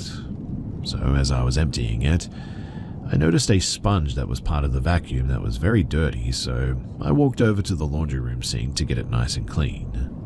I started washing the sponge and drenching it in soap, just minding my own business. As I began washing that nasty sponge, I saw my mum walk past the kitchen doorway. She caught my eye from my peripheral vision, and I wanted to call her over so that she could see how much dirt was coming out of the sponge. And as I shout "Mama," I wait a second expecting her to answer me, but instead, I noticed her walk right past and not even turn her head. I look in her direction, and what I saw, though, was definitely not my mum. The figure that I saw was completely black. The weird thing, though, is that it was built just like my mother, though. She was pregnant at the time, so I noticed that the figure had a belly, and my mum always had her hair in a ponytail just like the figure. The figure had perfect posture, and as it walked past, it wasn't bobbing up and down like it should have been. It looked more like it floated past. I know, very strange description, but that's the best way that I can describe it. After I realized what happened, though, I shouted louder for my mum and she wasn't responding. I left the laundry room to find out that she was sitting outside on the front porch the whole time. She was never even in the house when this happened. I knew then, though, that whatever that was, it was trying to mimic my mum for some reason. Does anybody know if this could have been some type of demon, though? Because honestly, I have no idea. Now I'm going to tell you a story about my sister, Ariana. So one day, she was sitting in her room watching something on her iPad. She had her knees up so that she could place her iPad on her lap as she was watching it. As she was minding her own business, she noticed a figure standing right by the entrance of her room. She described it as being very, very tall, extremely thin, with pale white skin. Its cheeks were sunken in, and it had bright white eyes. The lips, they also looked extremely red, and were abnormally wide, smiling at her. It was very still as it watched her, and she immediately looked up at it. She put her knees down. She got extremely scared, obviously, and closed her eyes trying to convince herself that there was nothing there, that she was just seeing things. But as she opened them back up, that thing that was there, it hadn't left. She threw her iPad on her bed and bolted to her bedroom door, but as she was passing that thing, she said that it moved beside her in a way that, whenever she passed it, it made her bump into its body. She was struggling to get her door unlocked as she noticed its head was fully turned towards her, its body still facing the bed. She immediately ran to my room, swung the door open, and just stood there looking at me. I knew that something was off instantly because she just had this look on her face. She looked like she had just watched somebody get murdered, and her face was completely pale, her eyes were bloodshot. I immediately asked Ariana, "What happened? Are you okay?" And as those words left my mouth, she just started sobbing, struggling to get any words out. She literally started hyperventilating, in fact, in fear of what she had just seen. I came up to her, calming her down, sat her down on the bed, and she told me what had just happened. Chills instantly ran down my spine, too. I had goosebumps everywhere. Genuinely, too, I was terrified for her. This made me angry in a way, too, because whatever it was trying to scare her. But my question is, for what? Does this thing seriously not have anything better to do? At this time, my sister was 12 years old, and she continued seeing disgusting things all around the house, too. It's a bit like these things that she sees are trying to get something out of her, maybe. Maybe her being scared gives them power over her or something. I genuinely don't know what it could be, but I pray to God every night about letting my sister and I have full authority and power over these entities that we see. Also, only me and my sister have seen things in our house, nobody else. There was even a time when I had a friend over and she saw something at the same time that I did, but I saw the full-on figure as she only saw the shadow. Honestly, too, I would think that I was going crazy if it wasn't for the fact that others had seen something too. I've heard things about mediums and how they can feel or see and sort of sense spirits or demons or whatever, and I was wondering if I may have something similar to that. Like, sometimes I'll be sitting in my room and I feel the presence around me change, or when I walk into a room I can tell something is off. I've seen things in other people's houses as well, and I have so many more stories that I could share too, and if anybody wants to hear them, then please do let me know, as it would maybe be therapeutic to share them now. But the fact that my mum, dad, and my older sister have never seen or experienced something in my home, except for Ariana and I, is weird, right? Please let me know what you guys think about everything, and thanks for listening.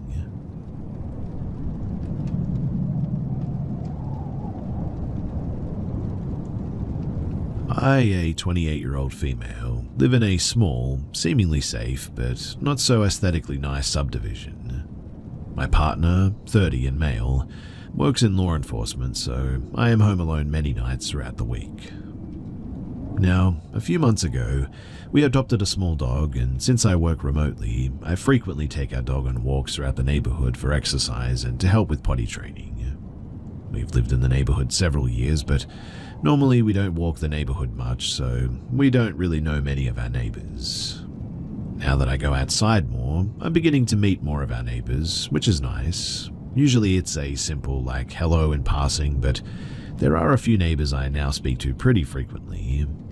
Everyone seems harmless and friendly. Well, except for this one neighbor who I'll refer to as Bob. He's approximately 50 and male. One day, I was walking my dog, and as I passed Bob doing yard work, he stopped me and said what a cute dog I had. He went on to tell me about his time in the military, training bite dogs, how he was shot and had remnants even behind his heart, etc. And while odd, it seemed friendly enough, I suppose. What I thought was going to be a 5-minute conversation, though, turned into 90 minutes of me smiling, politely nodding, and slowly backing away. I'm going to try my best to retell the conversation from memory, but it's hard because Bob was all over the place and his stories were not cohesive at all. While specific, they were very over the top and embellished as well. Because of this, I won't give too many details for identity reasons. But essentially, he went on to talk about how rich and important he is, along with his family, yet he lives in a mobile home.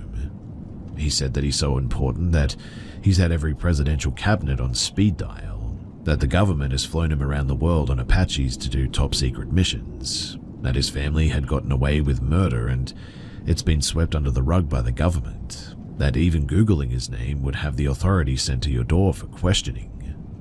He said that he used to be in construction and did masonry work for a bunch of celebrities and still hangs out with a lot of them. He said that he speaks 7 languages, has a black belt in martial arts and wrestles alligators. He asked me to feel his arm muscle and lifted up his shirt to show me his scars. I could literally go on and on about all the crazy and incoherent things that he said. At this point, I chalked it up to the ramblings of someone not mentally okay. It took a turn though when he asked, "Your old man is the cop that lives down the street, right?" I wish that I wouldn't have made the mistake of saying yes. As a woman, it can be hard to set boundaries with people like this for fear of confrontation or things escalating. But Bob proceeds to tell me how his son, who turns out went to high school with my partner and my partner, really don't get along. He said that he thinks that it has something to do with my partner and his son's baby mama, as Bob puts it. For context though, my partner and I are high school sweethearts and we never really spoke to Bob's son as he was in a different grade than us and we certainly haven't spoken to him since graduating. Neither of us know the mother of the child, but Bob also started making comments on my hair. It's red, which is often fetishized, but he asked me to take my sunglasses off so that he could see my eyes.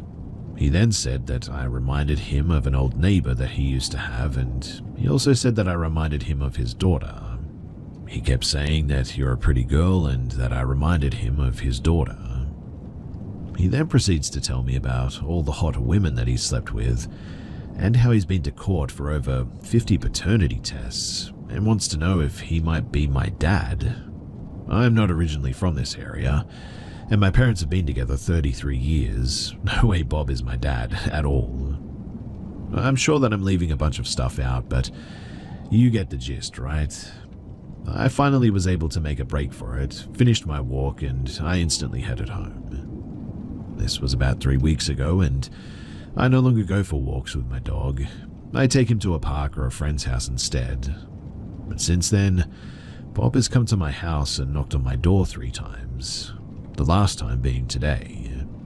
I obviously did not answer the door all 3 times. The past 2 times my partner was not home, and today my partner was sleeping. He's a night shift worker. And quite honestly, I'm a little bit freaked out and not sure what to do. My plan was to keep ignoring him, but I'm afraid that it's going to escalate or I'll run into him outside since I still haven't taken my dog out to go to the bathroom. My mum wants my partner to go talk to Bob to see what his problem is or what he wants. Personally, though, I think that that's a bit of a bad idea. But what makes this really creepy is that I looked him up on the county's clerk of court's website, and he has a very long rap sheet dating all the way back to the 80s to the present day.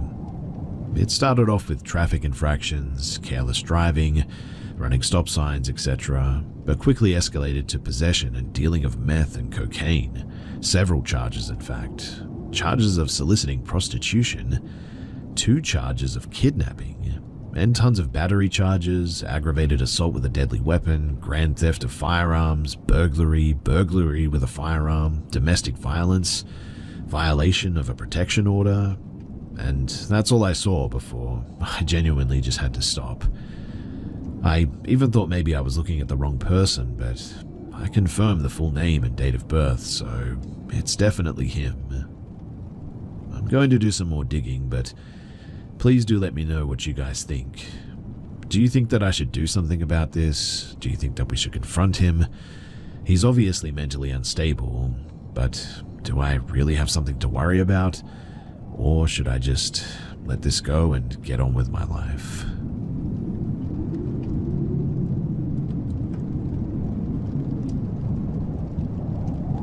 This happened in 2005 when I was 4 years old. So my dad was working far away and there was only my mum and me. She said that she was going to buy some food and to open the door to nobody. So I kept watching the TV. I was sitting on the ground and I had the door at my back. We had no actual door there. It was like the shape of the place where a door was supposed to be, but just without one. A door frame, in other words. While watching the TV, I heard my mum close the front door, then get on her bike, turn it on, and I remember listening to the sound of her bike going away, being harder to hear it as time went on until I couldn't hear it anymore. After what I guess was a few minutes, I'd be lying if I said how much time I knew actually passed, I started feeling this coldness. This has been a reoccurring experience through my life as well, which starts in my arms and feet, and for some reason it sort of made me look at my back. And when I did, there she was. This grown woman with exactly my mum's face looking at me, with no expression other than an exaggerated smile while staring at me with those black eyes. She only moved her head a bit while looking at me, and for some reason she kept outside of the room, like the place where the door is supposed to be was stopping her from coming in. I said to her, "Mummy," but there was no reaction. "Hello?" I got nothing from her, just that strange stare and that smile. As she didn't answer, I looked away from her and I just went back to watching TV. Yes, I gave my back to whatever that thing was. And after a few minutes, I would guess, I looked back again, but she was gone. That's when I began hearing my mother's bike again as she was coming back. And then I heard the front door opening and I rushed to her and said, "Mummy, why didn't you say hi before?" She had no idea what I was talking about, obviously, but I can tell you that whatever that thing was, it was definitely not her. I don't remember if that thing had the same clothes as my mum or not, but when my mum came back, the cold disappeared. It is one of the most vivid memories I have from childhood, and I'm wondering, what was that thing? And also, why didn't it ever come in? I was baptized and I would go to church on Sunday. I would pray to God before going to sleep every night that my whole family would be protected. So did that protect me from whatever that was? I really don't know. It's an absolute guess, but genuinely, it's the best thing that I've been able to come up with.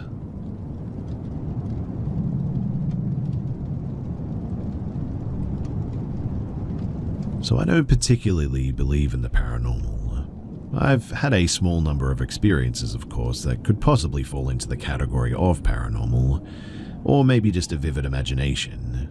But this experience in particular happened a little over 5 years ago, and I think it will stick with me for the rest of my life. My ex and I were probably some of the most hard-headed people that you could meet, And this hard-headedness led to us deciding that we should construct our own house with very little help from subcontractors. The property we decided on had a unique history. It was owned in the early 1900s by quite a famous circus owner. On the property once sat a hotel, a water tower and a fountain. Only a fountain and basement of the hotel remained. The property was divided into 4 pieces, and we purchased a piece that only had pillars and a concrete walk hidden in the woods. It was flat, high and dry, and most importantly, cheap. It was everything we were looking for. Now, during the construction of our home, we bought a small camper to live in on the property because who wants to pay rent, right? Definitely not us. We had constructed the house, hired a plumber to do the plumbing, and decided to take it upon ourselves to dig for the underground power without aid of the power company. Instead, we dragged along our younger brothers with pizza, beer, and a little bit of pay.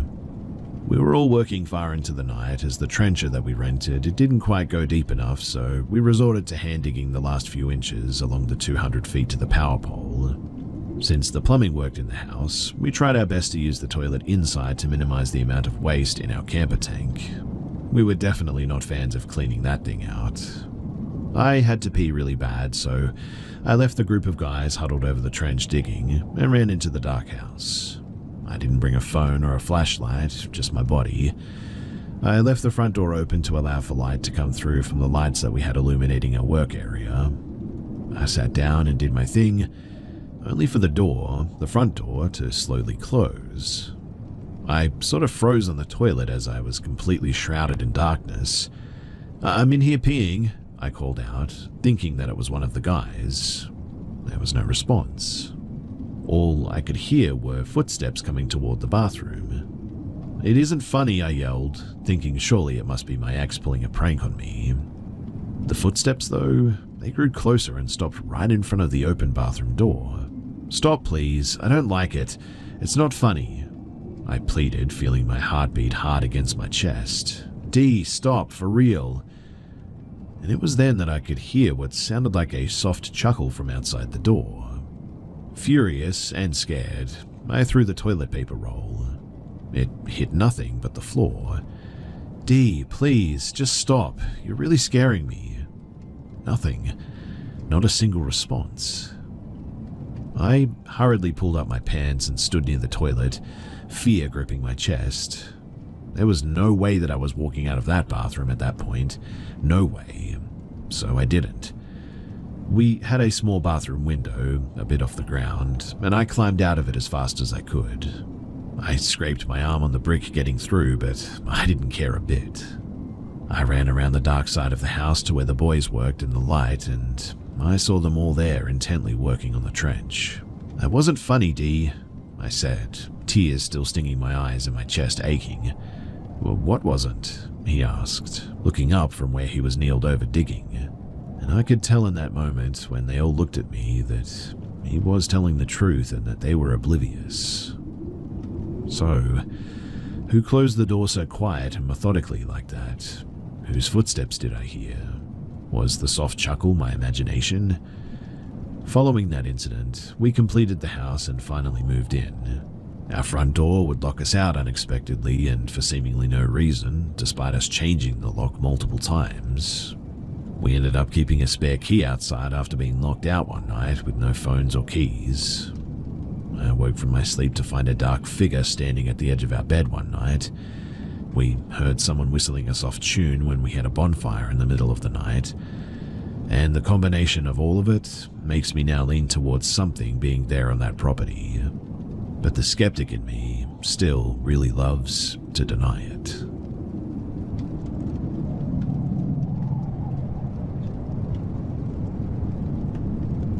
Back in 2020, at the tail end of the major part of the pandemic, I decided to take my family on a trip to Gettysburg, PA.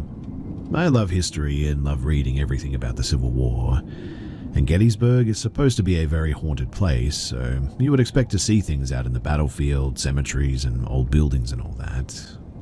The following happened at our hotel. Upon checking into our hotel, I had asked the hotel about laundry facilities, as we didn't arrive directly to Gettysburg but landed in Richmond and did a bunch of battlefields along the way. so by the time that we arrived in Gettysburg, we needed to wash some clothes.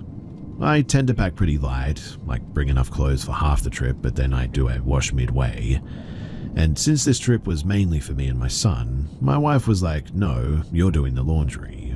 Her way of making me pay for a boring trip for her, I guess. That, and I had to buy her lots of pretty things along the way. Anyway, this evening we got back to our hotel rather late in the evening. I had asked the hotel if it was still okay to do laundry, as there was a sign that said no laundry after I think 8 p.m. or something like that. The woman at the front desk said that there was no one staying in the rooms near the laundry room. I had to run back to the room to gather my laundry and then again back to the front desk because I ran out of quarters. So by the time that I started laundry, it was well past 9 p.m. The hotel had one set of washer and dryer there, so rather than run back over to my room, I was looking up things to do the next day and looking at my phone and watching some videos. I had my body facing the washer and dryer, so off to my left-hand side was the interior hallway that led to the other rooms and the double doors to the outside.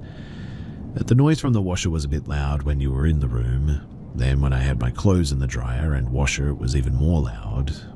I was only paying attention to my phone, not looking down the hallway, however, and I had heard a door open and close. I didn't look and just assumed that someone was there down the hallway. Off to the side of my view, though, I saw a shadow walking towards me from the very end of the other hallway, so I poked my head up and turned to look down the hallway, totally expecting to see another guest or maybe a hotel employee or something. But as I turned, there was no one there. I just assumed that maybe they went into a room. I thought in my head, though, that the hotel told me that nobody was staying near the laundry room, but in the main part of the hotel. You also need a hotel keycard to get in from the outside, so it wouldn't have been a random person off the street or anything. In any case, I just go back to looking at my phone. I turn facing the washer and dryer, not paying attention down the hallway anymore. A few minutes later, I then hear a loud boom come from down the hallway. It sort of sounded like metal poles falling over or something. I then jump up and look down the hallway, but I see nothing again. My load that was in the dryer is finished now, so I'm putting that load in a trash bag and putting the load from the washer into the dryer. As I'm doing this, I see again somebody down the hallway off to the side of my eyes. So I turn and the lights look dim down the hallway, but there's no one there. At that, I started to feel very uneasy, as if someone was looking at me. I have to wait another 30 minutes or so for this load to finish. I started to not face the washer and the dryer anymore, but face down the hallway, a little bit freaked out. I can't tell if my eyes are playing tricks on me, or maybe if I'm just a little bit tired from the trip or what, but I keep expecting someone to just pop out or jump out and attack me. I go out into the hallway to make sure that there actually isn't anybody there. I look around and it's just an empty hallway. The outer doors leading to this part of the hotel are closed too. As soon as my load finishes though, I start packing it in another trash bag. I am in full get the heck out of here mode. Now that all the machines are off and I can hear clearly, I pack my stuff up and start to head out. And just as I get to the door leading to the outside, I distinctly hear footsteps. I turn thinking that somebody is walking up on me, but again, there is no one there. I leave that wing of the hotel and I make it back to the lobby and then back to my room. My wife looks at me like, "What happened to you?" I said, "Well, I totally believe all those stories about Gettysburg being haunted now because that was an experience."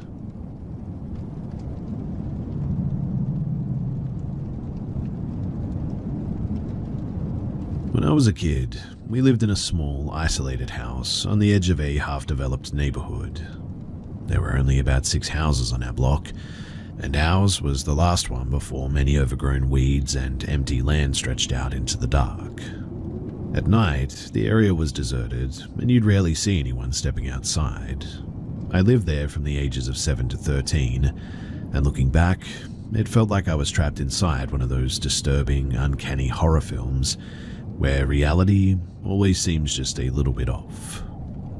Now, before I dive into the incidents, it's worth mentioning that our life in that house was filled with a sense of suffocating dread. Financially, we struggled a lot during those years, drowning in debt. Strangely enough, things turned around for us as soon as we moved out. Family fights erupted daily, and I remember feeling terrified constantly. I remember not going too far into any room so that if anything jumps out, I could run through the door easily. I don't know why I did that, to be honest, but it's just how I felt. But here are some of the events that made me believe that something was definitely haunting us. So, I remember staying home from school one day because I was sick. I was curled up on the couch watching Barney and Friends, trying to distract myself from the eerie feeling of the house. At some point, I felt someone standing beside me, though. I assumed it was my mum joining me to watch the show, so I didn't think much of it. A few minutes passed, and I casually asked her something. There was no response. I asked her one more time, and there was no response again, so I turned around to find that nobody was there. But that was when it hit me. My mum wasn't even home, and she had left for work hours ago, and I was completely alone in that house. This freaked me out, and I opened the front door and sat on the porch until my parents came home because it just felt that real. It felt like someone was actually there right next to me. This next incident happened to my sister, but I'll explain it from my perspective. We all used to sleep in the same room since our house only had one bedroom, and me and my sister would sleep in between my parents to feel safe. One night, my sister was studying for her test in the living room, and maybe around 12:30 in the morning, I was starting to fall asleep when suddenly my sister busts through the door running and jumped onto the bed scared and was crying. After calming her down, she told us what had happened to her. Apparently she was in the living room studying for a test when, out of nowhere, a yellow ball with a smiley face on it rolled to the hallway from the other room, and as it came to a stop, dozens of cockroaches scurried out from the same room, like they do when they hear humans walking. Our house had a serious cockroach problem, by the way. The floors practically came alive with them at night. She said, though, that a heavy sense of dread washed over her as she stared into that dark hallway. Then she saw it, a shadowy figure emerging from the darkness, moving in a way that made her feel cold all over.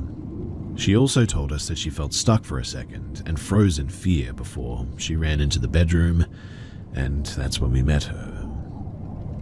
On another occasion, one morning, my dad couldn't find his glasses. He had recently undergone cataract surgery, so they were pretty essential.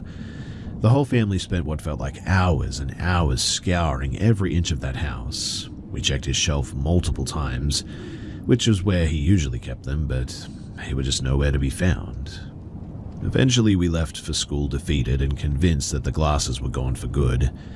But later that evening, as we were sitting around, my dad suddenly called out to my mum, sounding almost angry. We rushed over to find the glasses sitting right there on the shelf, exactly where we had checked over and over again. My dad thought that we were playing a prank on him, but I can assure you that we weren't. Really, there was just no explanation for how they could have reappeared like that, and it wasn't him pranking us either because he was so mad that day. Now, this next one is actually pretty scary. How would you feel if a random creepy-looking guy stood in front of your house and just started chanting? Well, in South Indian culture, there is such a figure. I've not heard much about them, but they are like devotees of God who roam the streets and just sort of randomly tell fortunes to people, but most people avoid them, fearing that his predictions might bring misfortune. My first encounter with one of them, though, was when I was young. I remember hearing a man singing some kind of a religious song near our doorstep, like literally a few meters away from our door. And so obviously I went to check on it, but my mum quickly grabbed me from the back and told me to be silent and to not make any sound. We pretended like there was nobody home, and eventually he must have gone away. But I was really confused and asked my mum who he was, but she didn't explain and just sort of brushed it off. Well, years later, as the strange happenings in our house grew more intense, a similar figure began appearing near our house while my dad was home alone. For several days, this man stood near our door chanting and seemingly delivering cryptic messages at night. Finally, my dad confronted him, telling him to stay away. I never did see that man again after that, but I just couldn't shake the feeling that his presence was somehow connected to the disturbances going on in this place. My sister also had recurring nightmares while we lived there. She remembers one in particular, though, that absolutely terrified her. She would wake up to a vivid vision of a figure, like a yogi or a mystic, sitting on her chest, chanting in an unknown language. She could feel his weight pressing down on her, making it almost impossible to breathe. This vision plagued her as well until we left that house for good. We eventually moved out of that place, and to our relief, the strange experiences almost entirely stopped. Our financial situation improved, the family conflicts became less frequent, and that constant creeping fear seemed to finally lift. I cannot explain what was happening in that house, but living there always felt like I was stuck in a disturbing horror film, one that I desperately wanted to escape. So, my question for all of you guys is, what do you think? Was this place haunted, or was it just the atmosphere of that place getting to us? There are some more stories from that place, and if you would like to hear them, then I'm okay with sharing them, I suppose. So do let me know, because there are plenty more.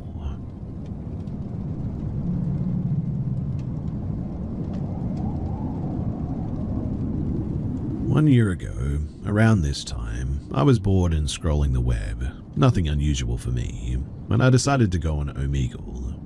Omegle was a now shut down website that allowed you to talk to strangers via video or text chat.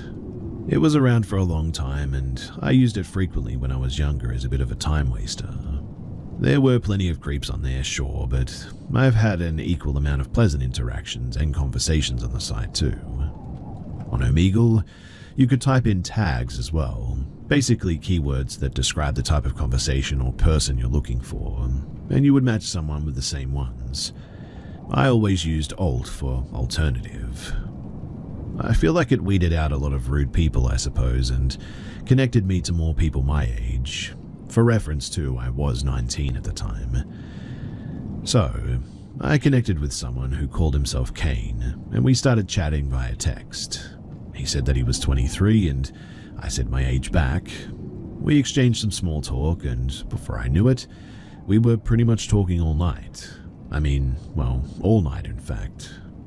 We lived in the same time zone, you see, and I had stayed up until 6 a.m. chatting about philosophy and life and our interests, just because he was entertaining and I was having fun. But when we were talking about our general areas that we live in, he then said abruptly, we should meet up sometime. I laughed initially, but it turns out that he was actually serious, and it also turns out that we only lived like 3 to 4 hours away from each other, so he was really considering this. I am an anxiety-ridden person though, but for whatever reason I thought that he might be normal due to the fact that I just spent hours and hours talking to him, and I didn't pick up on any red flags. So I said, sure, why the heck not?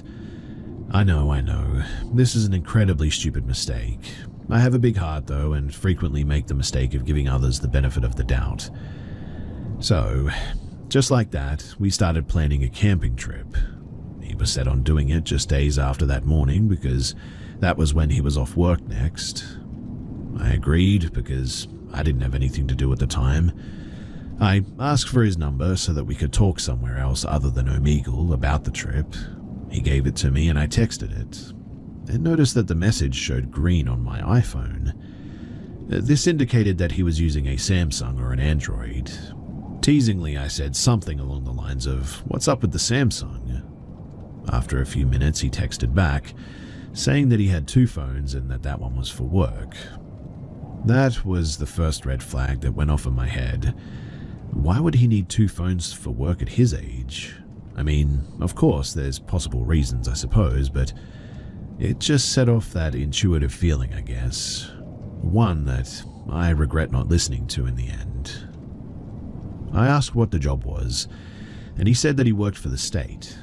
He added that he isn't allowed to share details about his job because he signed papers saying that he wouldn't, and that he could get fired if he were to violate his agreement.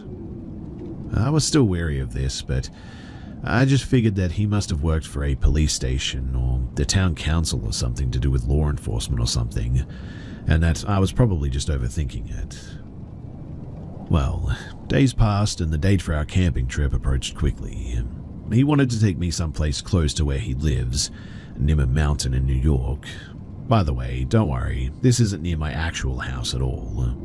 Obviously, I wanted to do at least a little research about where I was going, so I popped the name into Google. A bunch of results popped up about the soil on the mountain being contaminated with arsenic due to the old mines in the area. All of the government and the state articles that I read said that it was still safe to hike there, and that you should wash your skin and shoes after hiking. I still had a feeling of unease about the whole thing, I guess. I texted Kane and asked him why we were going to some place that could potentially be dangerous. He assured me that nothing would happen, and said that he chose the spot because it's somewhere him and his friends frequently camp. This slightly reassured me, I suppose. He does know the area better than me, after all. Now, my parents are definitely over-suspicious of everyone. Strict is also a safe word. For good reason, though. They're just protective, I guess. So I told them that I was meeting up with a friend that I'd met over a video game, and that I'd already known him for a month. I knew this would be less likely to freak them out than the truth, and they were adamant that this was a horrible idea, but finally let me go off when Kane pulled into my driveway. He didn't come inside, and waited outside of his car for me. After a brief introduction, my mum rushed out to meet him and asked a few questions about the area that we were headed to, and then we were off. We pulled into the Starbucks by my house so that he could get a coffee, since he was tired from the drive up there.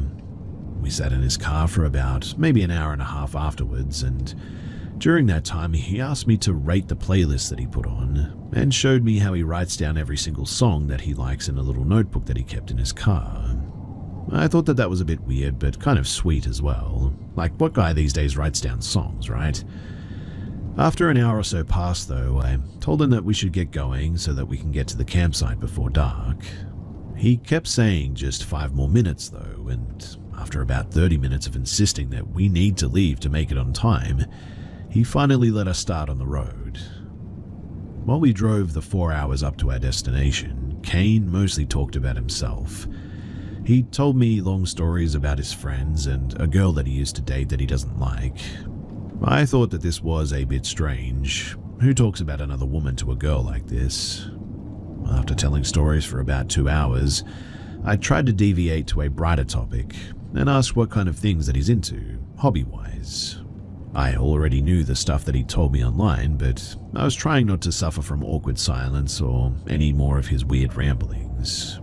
He said that he thinks that eating healthy is important, and that people who eat junk food are stupid. He also says that he only wears sustainable clothing that's made from cotton or wool. I don't have a problem with being sustainable at all, but he was saying it in a really sort of, obnoxious way, I guess. Then he turned to me and asked the first question about me since we had gotten into the car. What brought you to Omegle? I told him that I was bored and that I like meeting new and interesting people, and that was about it. He nodded slowly and thought and grinned, showing the most expression that I've seen on his face so far. He said that he likes to go on Omegle and tell people that he's a soldier in Russia, and that he was torturing people as he spoke to them. I sat there in silence and just kind of stared at him, waiting for him to say that he was just kidding, and that it was just some sort of messed up humor. But he didn't. He just laughed and said, "What?" Well, as we neared the campsite, I mentioned that I was getting kind of hungry. He said that we can stop at Whole Foods before going to camp for the night. In my head, I sighed about this, knowing that he was probably going to judge me for whatever I picked out there, but it wasn't a problem for me and I was hungry, so I agreed. In Whole Foods, he made me pay for both of our meals because his card wouldn't work there. He didn't even try, in fact. This annoyed me, I'll admit, but I was just eager to get to camp, so I paid and we sat down outside to eat. After about maybe an hour, we were finally ready to get to camp, so we drive up the mountain and he pulls into a small parking area with about 3 spots. Cars were parked there and older men were surrounding the car smoking some weed. Nothing they were doing was wrong, at least morally, to me, but it just made me uncomfortable that they were there so late at night.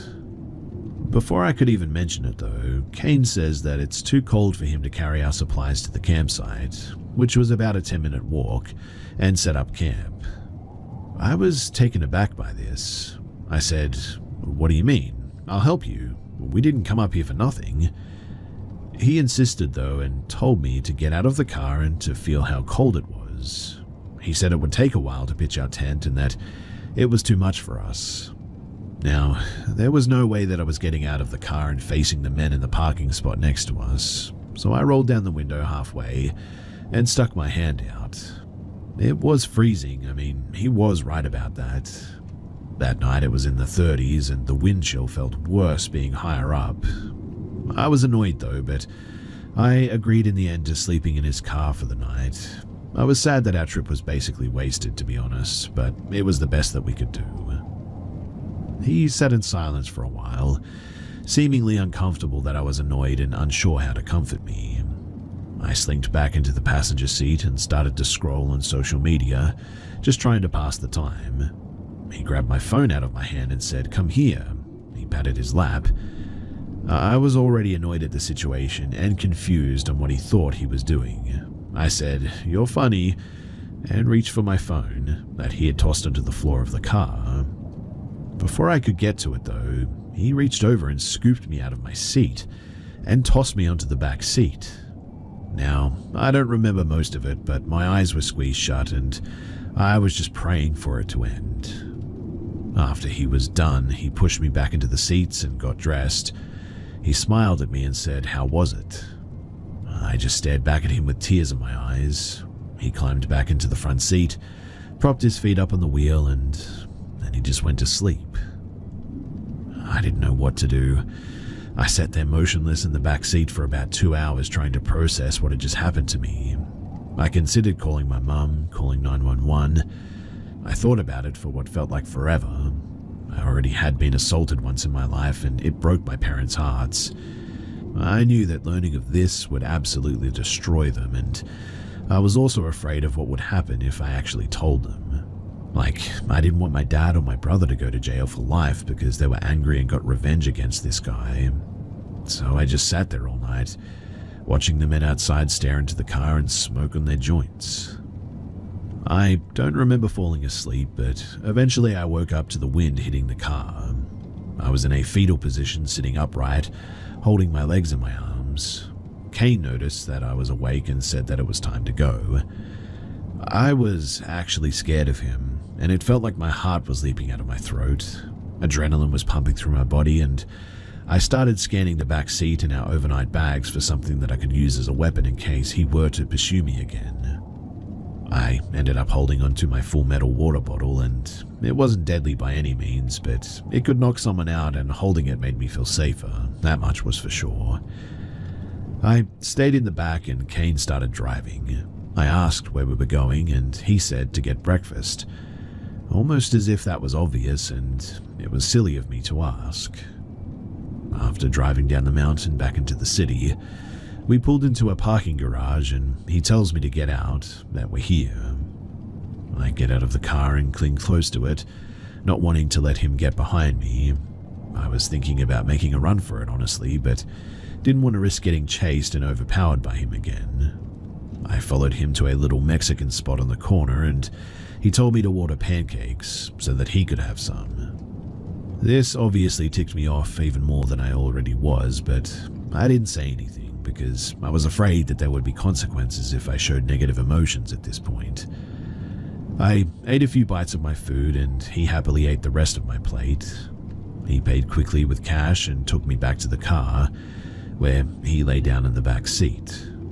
He said that he was going to take a nap because he didn't sleep well last night. I didn't want to argue with him, so I let him sleep. And he slept for about 3 hours. The whole time I was watching YouTube videos trying to calm myself down and keep a clear head. It was about 9 a.m. and around this time my mum was waking up and texted me saying that she wants me to be home. I told her that Kane was taking a nap and that I would be home soon. She didn't like the sound of that and insisted that I come home now. I was happy to have a reason to get the heck out of there, to be honest, one that might be convincing to Kane too. So I woke him up and he became angry with me, saying, "Don't wake me up next time. Play on your phone, watch TikTok or something." I was shaking, but I managed to say that my mum wanted me home and that we needed to go. He said to let him sleep for 30 more minutes and told me to set a timer on my phone, and so I did. 30 minutes, though, felt like 30 hours, and once it went off, I woke him up once again. This time, I filmed myself waking him up because I was afraid of what was going to happen. He was angry once again, and I told him that 30 minutes was up. I asked to leave, begged him to leave in the end, and he said no. Over and over, he said that we weren't leaving yet. I was now shaking uncontrollably, but I put on a brave face and pretended like I was being playful. I said, "Okay, I'll just get an Uber then." I turned around and started to open the car door when I felt his hand grab my shoulder and dig into it, yanking me back into my place. I honestly think that I blacked out from fear for a few seconds. He said, "What the heck are you doing?" His hand was still on my shoulder, his fingers squeezing into my skin. My mind was racing and I was on the verge of tears. This caught his eye and I quickly played it off by saying that my mum would call the police to come and get me if I wasn't home soon. I had mentioned earlier that my dad works in law enforcement, so this was a little bit more believable of a lie, I guess. And at the mention of police, something changed in his face. He looked frantic. He let go of me and unhappily agreed to drive me home. I felt a deep relief, the deepest relief that I've ever felt, and swallowed the lump in my throat as he climbed into the front seat and started our 5-hour drive back to my house. The drive back was much quieter than the drive up. I didn't say anything unless he initiated. I just gripped my phone in my hand and tried not to make eye contact with him. I wondered if he had any remorse for what he did in those moments. When we reached the town where I live, it was about 11:30 at night. Kane pulled into the main strip to get to my house, and I saw flashing lights behind me. Honestly, my first instinct was to be scared because my dad is a cop, and so I've always made extra sure not to break any traffic rules. The police pulled us over, though, and 2 men stepped out of the cop car. I frantically rolled down my window so that they could see my familiar face, the daughter of their boss. One of them greeted me and looked both concerned and disappointed that I was in the car with someone getting pulled over. The other cop told Kane to get out of the car while I explained what we were doing out so late. Obviously, I spared the illegal and horrific details. I was tired, scared, and I needed to be safe in my own home.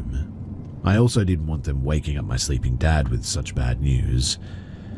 I overheard the second officer ask Kane about his information, though, when he said, "What's your name, son?" Kane mumbled something and he said to speak up. The name that he gave was not Kane, though, and he told the officer that he was 22, not 23.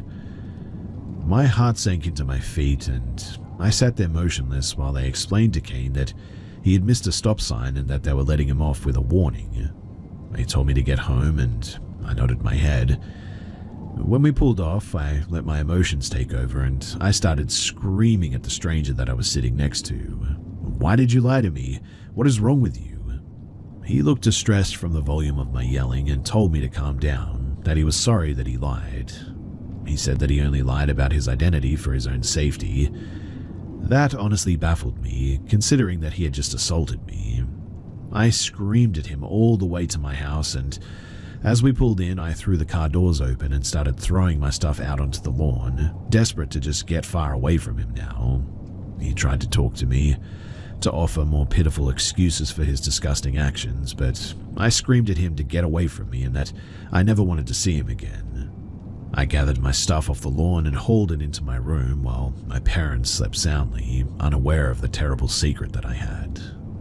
I eventually woke my mother up and told her that I was home as she had requested. Once I got to my room, though, I just broke down. What happened to me was starting to sink in. As I was sobbing silently into my blanket, my phone lit up from a text from Kane, and it read, "I'm sorry about what happened, I really am. If it makes you feel any better, I just got pulled over, so that's my karma, I guess. Let me know if you want to talk." I felt a wave of nausea hit me like a train. I screenshotted the message, blocked his number, and deleted his contact. And I haven't heard from him since then. In fact, I haven't hung out with anyone since then besides my boyfriend, who, thank God, is normal. I still think about what happened almost every day, though, and I still feel sick when someone I don't know gets too close to me, even if it's just a stranger passing by in the grocery store. I know that what happened was the product of my own irrational teenage actions. I get that. I know that I shouldn't have met up with someone that I didn't know, but I had faith that he would be a normal person, somewhat at least. I wish that I could have listened to my instinct and to my parents' warnings. I still don't know what would have happened if I didn't make up that police story, and to be honest, I really don't want to even think about that. I'll never meet up with someone again that I don't know, though, and while trying to cope with what had happened to me, I eventually Googled the mountain again, and I found a link that said Cane Mountain North Trail Loop, New York. Now, if you've made it this far, or you're taking anything away from this story, then please let it be this. Trust your instincts and trust your gut. If something feels wrong, then it probably is. And obviously, don't meet up with strangers, no matter how good they look, or how normal they may seem.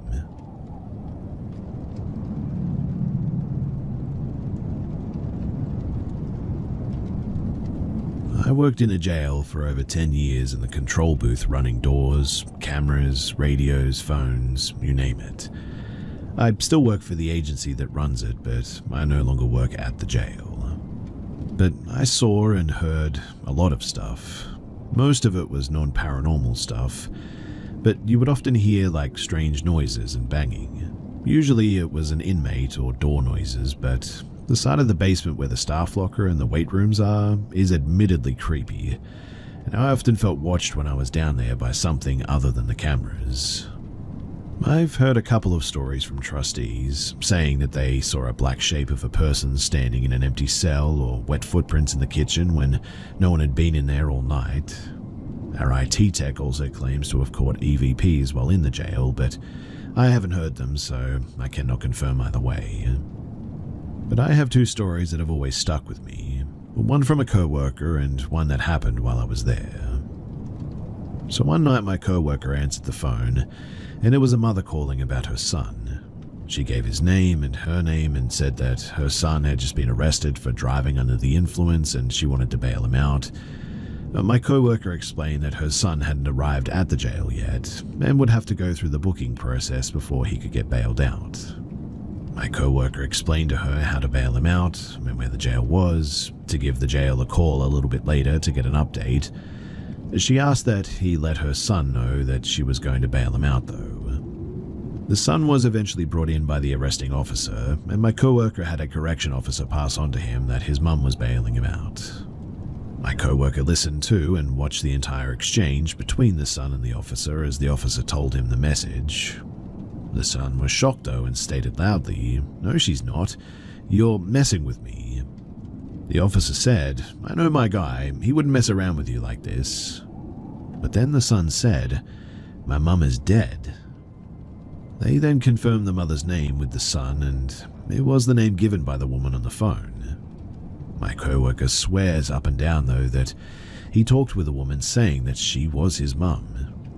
The man would not be on the roster yet, but it could have been someone who heard his name called over the police radio, or someone who was with him at the time who was trying to mess with him, I suppose.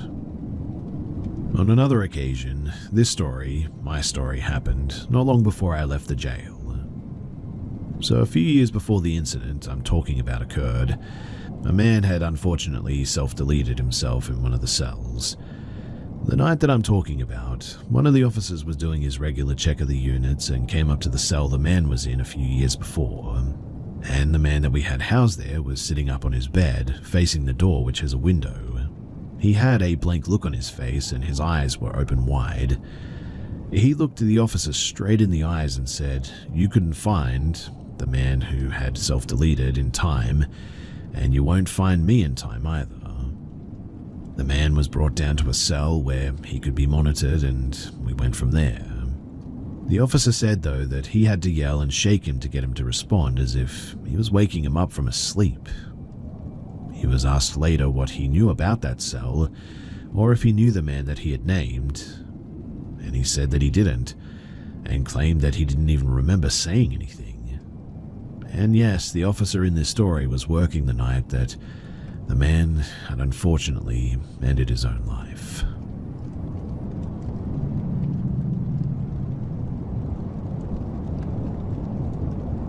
So I haven't had any remarkable experiences of my own, but I'm certainly not a disbeliever either.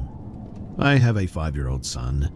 His dad, myself, and him will often stay over at my father-in-law's house, as my father lives across the street, and my brother-in-law lives in the house behind that yard. My brother-in-law has a 2-year-old boy, who my son plays with every time that we're there. They're very close. His name is D, and D goes home around 8 to get ready for bed. He's never out at dark or by himself, and for backstory, this house has a bit of a, I guess you could say, vibe to it. I won't say bad, but it seems to bring out bad emotions for people who are frequently there. So much so that my father-in-law's late fiancée succumbed to her poor mental health in a fiery way in that home. And my boyfriend and I will find ourselves angry and fighting at night there too. Not typical or over any real things.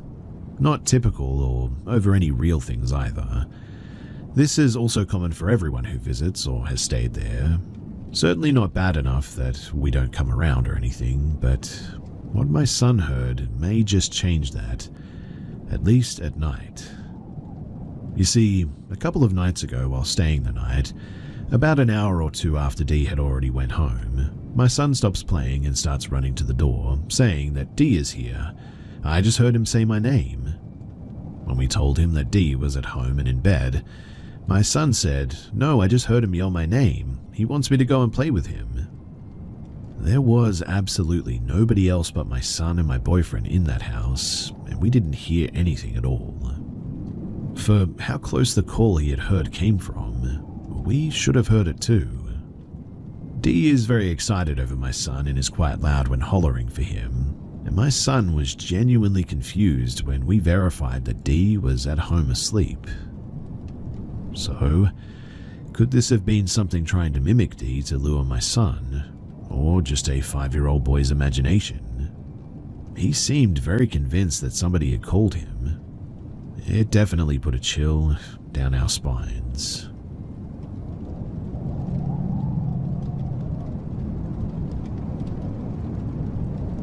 When I was little, my mum would always tell me that there are ghosts that stay near the windows, waiting for a child to come closer so that they could push the child off. I did believe it for a while. I mean, I was just a kid. But later I thought that it was just a way for my mum to keep me from going near the open windows. I mean, it made sense. Open windows were obviously dangerous for a little kid. Now, when I was around 7, we lived in this house which had another house in front of mine. The houses weren't separated by a street, but by a small little field, concrete, not grass. The family in front also had a daughter, around 2 to 3 years younger than I was. However, we never really interacted with each other, nor did I know her. Mind you, this was during the time when I had come to the conclusion that my mum's window's ghosts were not real. I was sitting by the window looking outside when I saw the little girl sitting by the window as well. She had noticed me as she was looking down. Apparently, she was waiting for her dad to come home from work. There was no one around her, and as I was looking, I suddenly noticed something move behind her. It wasn't very visible as the lights weren't on, but that was quite normal considering that it was around 4 p.m. and the sun was still out. But this is when I noticed that there was a shadow behind her, a man specifically. I barely had any time to register what I had actually seen before the girl literally falls out of the window onto this little space right below her building. It was covered by another wall, so I couldn't see what had happened. The girl was eventually rushed to the hospital though. She had only broken one of her legs and her nose, and if I remember correctly, her face had been a little bit mangled due to the height that she fell from, but all in all, she was okay and she survived. But let me tell you that seeing that shadow figure scared me so much that I stopped altogether going near any window if it was open. I don't know what happened to the girl later or where she is now, but I will never forget the shadow that was behind her that day, and how she fell straight out of that window upon seeing it.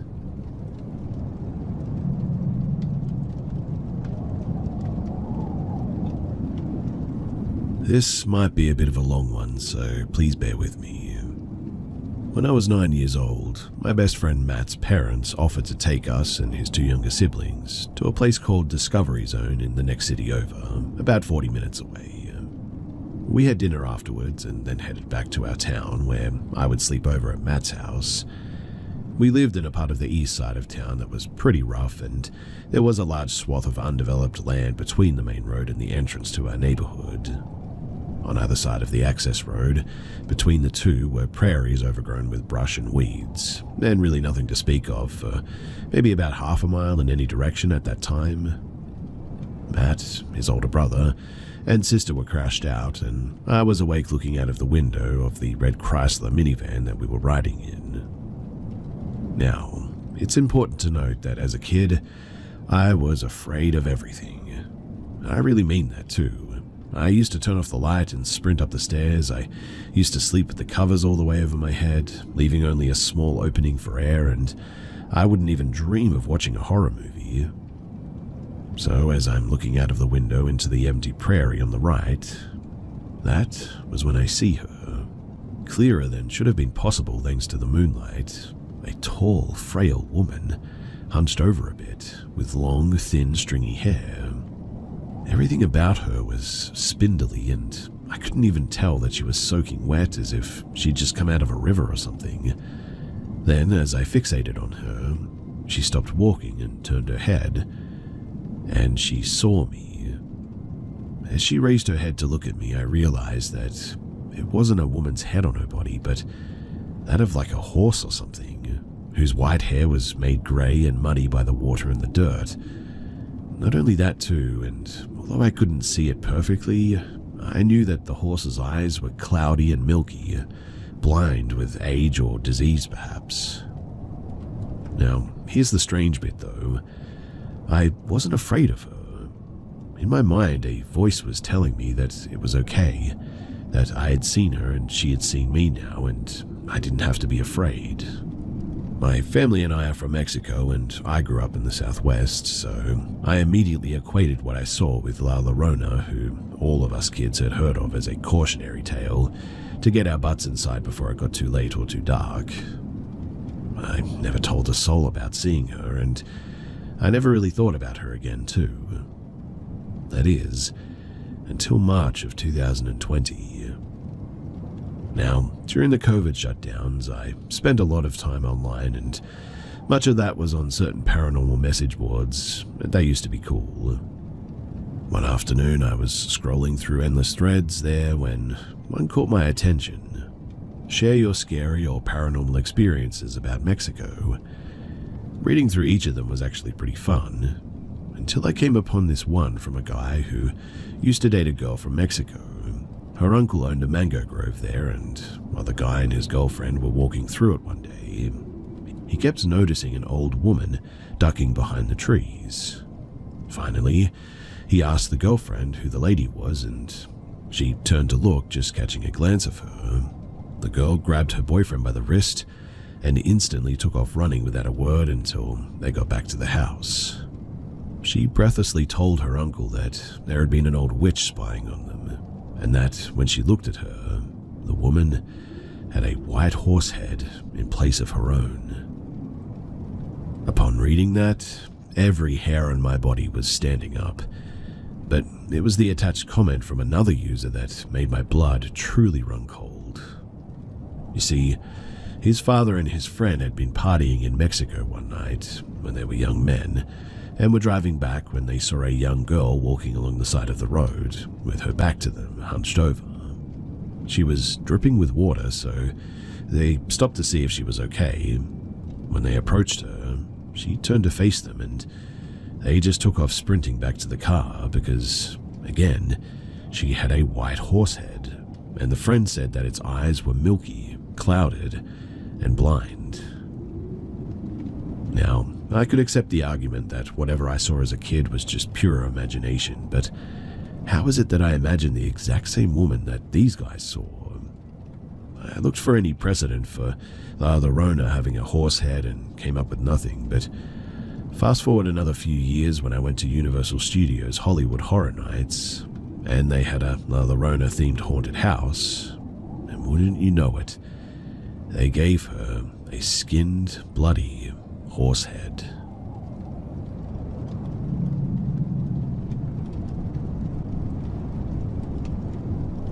My husband, 23 and male, and I, 22 and female, have been on our wedding anniversary for over a week now.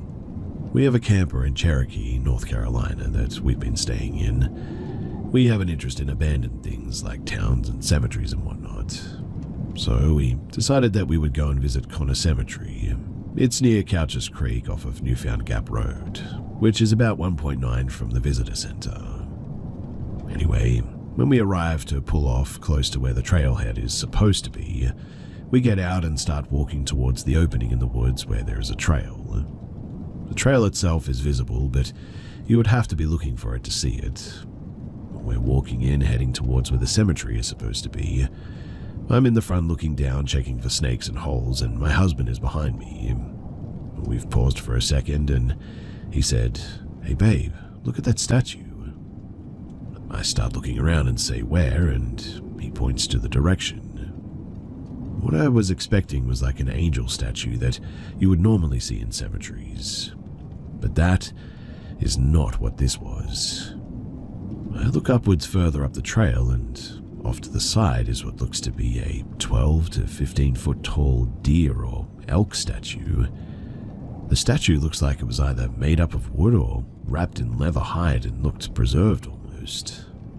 The problem is that nowhere online had it mentioned this statue or anything of this sort.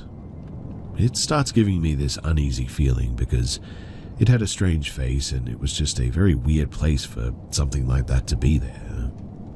My husband then said that he didn't like the look at it at all and we should probably go. As soon as he said that, we turned around and left as fast as we could. Once we got back to our car, I told him that it just didn't feel right at all. He agreed with me and said that he saw a deer-like face with a snout and he thinks that he actually saw it blink and its right ear had moved, but not like a normal animal ear, but a full-on 360 rotation. I told him that what I saw was like an elk body with a camel mixed with an elk-like face. On the way back to our camper, I started thinking that I should have taken a picture of it, but unfortunately I just didn't think to do it at the time. Once we were back at the camper, we started researching things and we just could not find where this was ever listed or ever even seen before. We decided to go back to a local Native American bookstore that we had gone to previously and speak to the older lady who runs it there. We had explained what had happened and she advised us to speak to the visitor center in the national park to see if anyone had something similar or if they knew of any native stories of something similar to this. She had also said that sometimes the things choose for you to be the only ones to see it. We had thanked the lady and then we left back to our camper. Now I'm here with all of you guys and thinking about what we may have possibly seen out there in the middle of the woods, in the middle of nowhere. If you have any information on what this could be, then please do let me know. We'll be going to the visitor center tomorrow, and Most likely we'll be going back into the woods to see if it's still there or not. My hunch is that it won't be.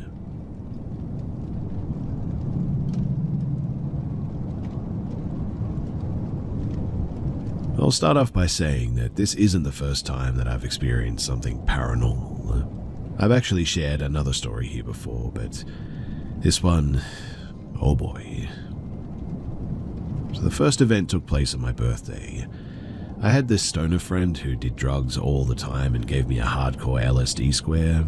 I, being a complete idiot, thought that it would make for a good birthday, so I just put the whole thing on my tongue and started sucking on it like it was prime Angelina Jolie's lips or something. My friend starts telling me that I'd have to wait about an hour for it to start kicking in and how the trip would sort of feel like.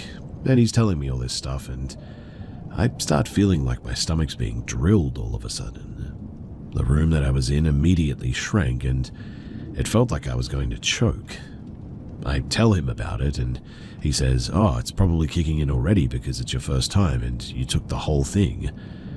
So we get out of the apartment and sit in a garden outside of the building. It must have been like 8 p.m. by then. And while I'm sitting there, everything that had a texture became alive, and it was really nice. The walls with tiny rocks on them, plants, all of it. My friend also put on some music, and I was enjoying it. Little did I know.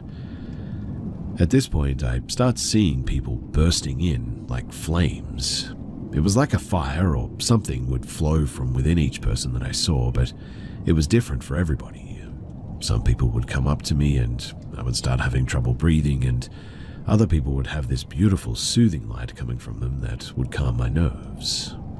I was super sensitive at that moment. And it's kind of funny that I found it hilarious, I guess. Anyway, my friend and I started walking to a little bar to get a couple of beers. He stopped in the way to greet a dude, and I swear that I could suddenly read his thoughts. Like, I would know what he wanted to say before he even said it, and then he would. I started getting a bit nervous, but I expressed it with complete and utter silence. But when we arrived at the bar, I started hearing voices. They would repeat old conversations that I had heard when I was a little kid and completely forgotten about. Like me being a 2-year-old and hearing my mum talk to a neighbor about God and how she felt that we were abandoned in this world. Every word, every sentence in fact, hundreds of forgotten conversations flooded my head suddenly, and I would know why and when they were talking about those things. Amid this madness and psychosis, I could recognize a pattern in these memories. They were all dialogues that discredited God in some way or another. But as soon as I became aware of that, I started feeling like I was being pulled from my own body forcefully.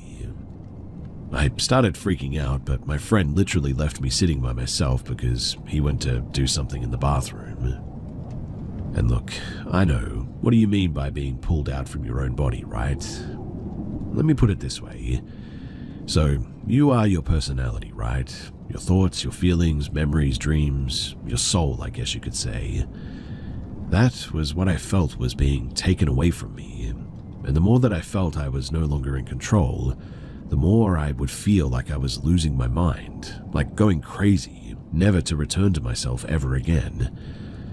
Upon that realization, everything became visual too. I saw a literal bunch of figures all around the bar that I was at. Some were sitting next to people who were just having a good time, others were vibing and singing loudly to Viva La Vida by Coldplay. These figures, though, they were all black, and the only thing that I could notice in them was these red glowing eyes. But just before I completely lost my mind, I guess you could say, I heard another voice, but it wasn't in my head. It was like coming from within me almost. "Leave this place. Something bad is about to happen. You don't belong here, my son," in perfect Spanish, which is my native language. That voice obliterated every other voice that I was hearing, and I immediately stopped feeling what I described a while ago. My friend had already come back, and so I grabbed him by his shirt. I said to him, something bad is about to happen, let's get the heck out of here. And he went, nah man, you're just horror tripping. I knew that this was going to happen. And as he's yapping along, we suddenly hear people screaming and a flying bottle passed right between us and crashed against the wall that we were sitting next to. Then a huge fight broke out due to some drunk, dangerous people that happened to be there or something. My friend was terrified and started running out of the bar suddenly. We got out of there as quickly as we could, and as we were walking back to his house, he asked how I knew that that was going to happen. While my brain was, well, just malfunctioning, he said. But it was way too much to take in at that time. I didn't understand anything that had happened. Eventually, I came down from the trip and things started to become clear. I was no longer high. And I mean, I had practically been high all my life, and for the first time I was completely lucid. But I saw, I heard, and I felt it. And at that moment I felt like God was real, and I had felt him for the first time in my entire life. I mean, it couldn't have been anything else to me. I just knew. A week passed, and I'm in my room, and I decide to get on my knees and pray.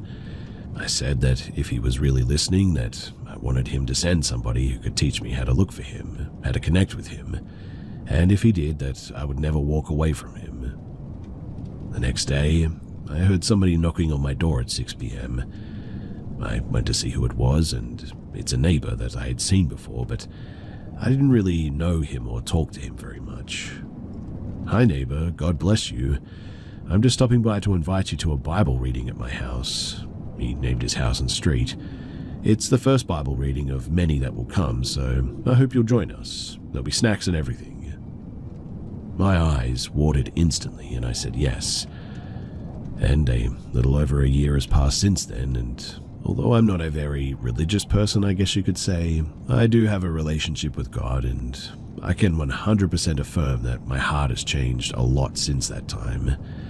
I'm certainly still flawed in many ways, but I am a completely different person and carry a very different life than the one that I used to. This was a very personal experience, as you can probably imagine, and I've been trying to get this off my chest for a while now. You know, sort of give my testimony, I guess. Obviously, you can take it or leave it. It's the same for me. I mean, it's out now, so that's that. But still, my advice would be, don't go anywhere near drugs, especially LSD and hard stuff. And also, be aware that there are some dark things out there. Dark things like I saw at the bar. Things that I wish that I had never seen. And may God bless you all.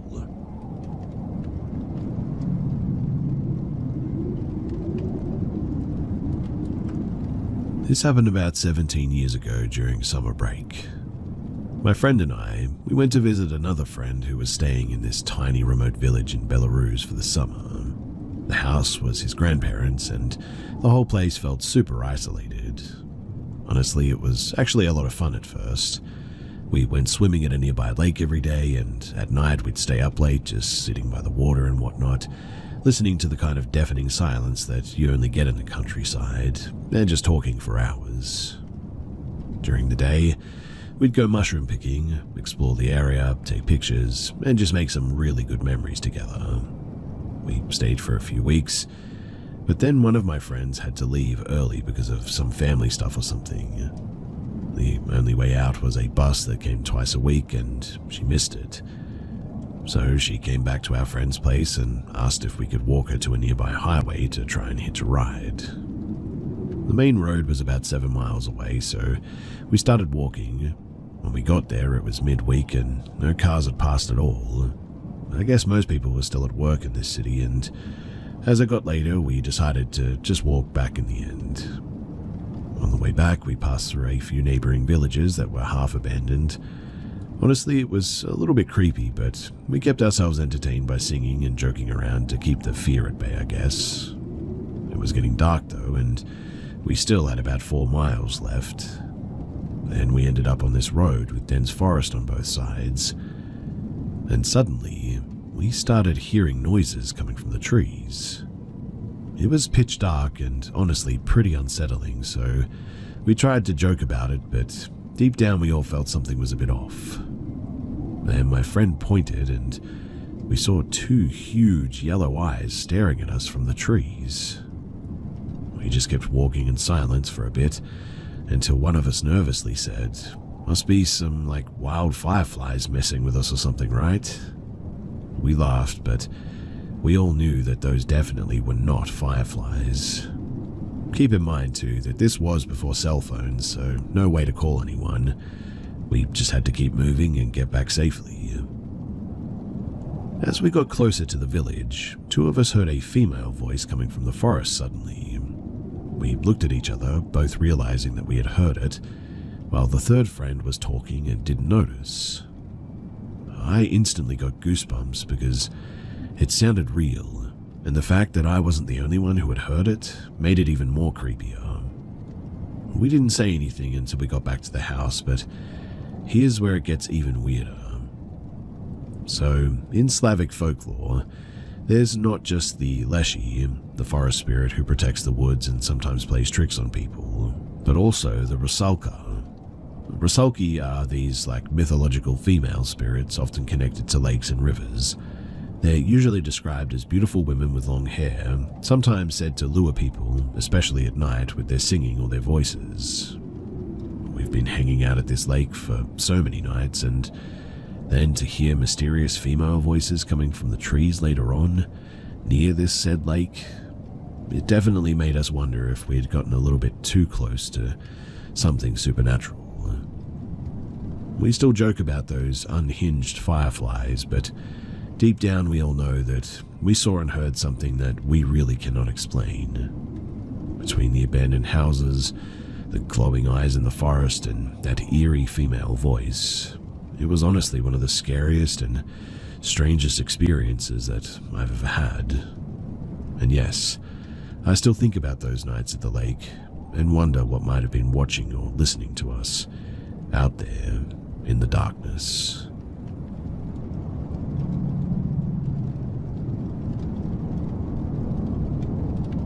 I've been working as a food delivery driver for about 8 months now, and with how my contract works, I need at least 3 evening shifts, with 2 of those being between Friday and Sunday.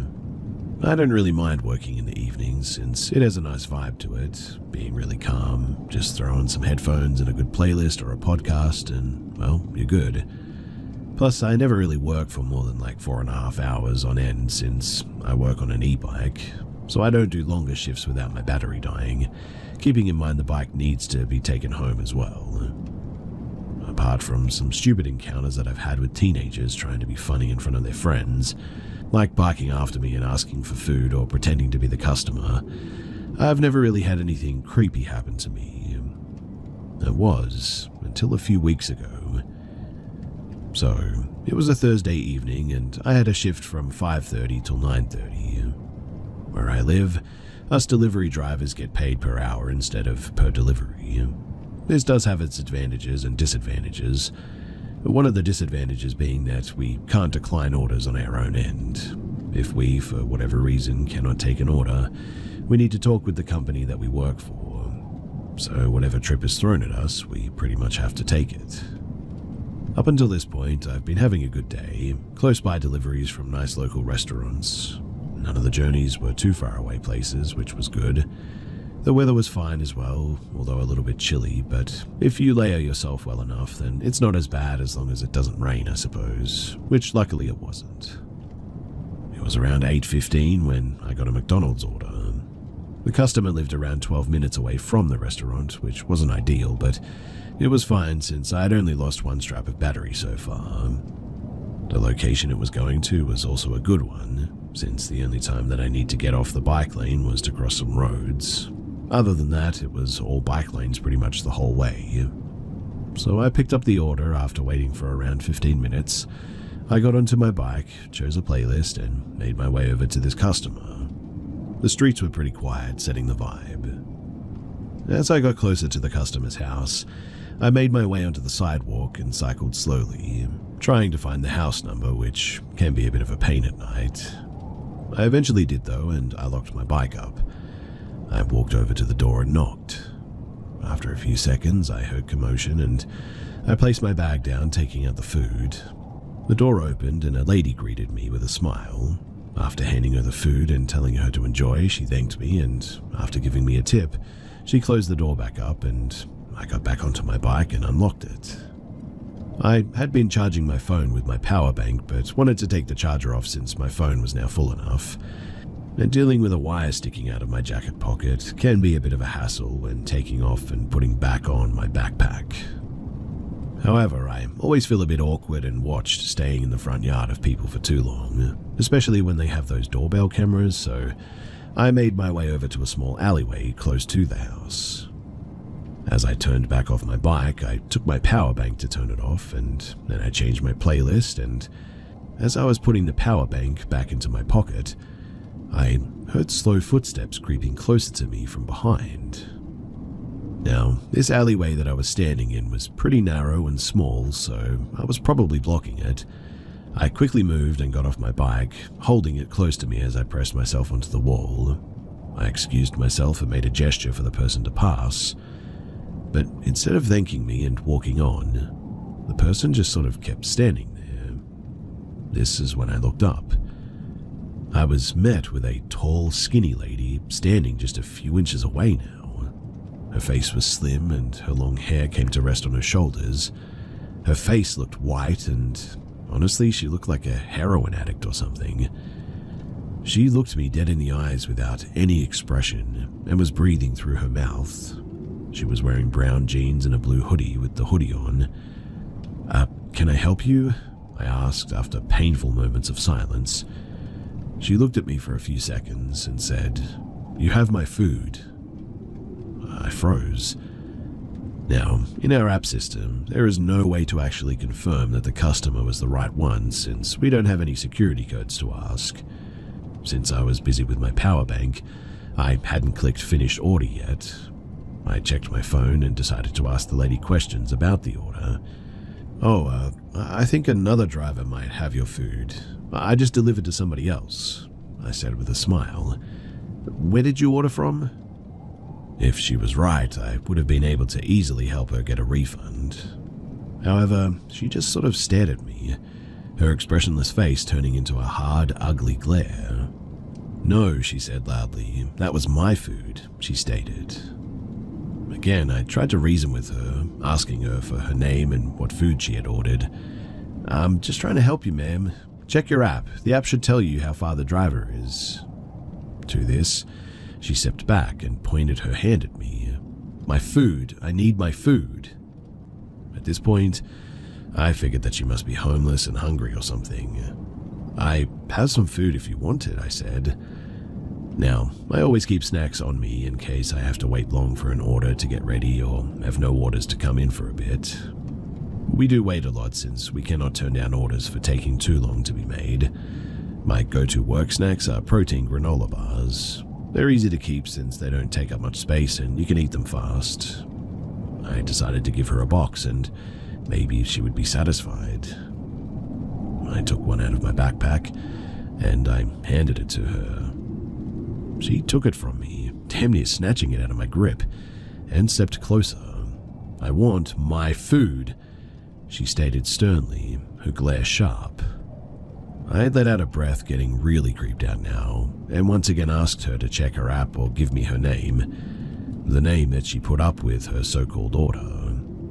She took a big breath, and before I could say anything, she exhaled and screamed bloody murder, making me flinch and press myself onto the wall.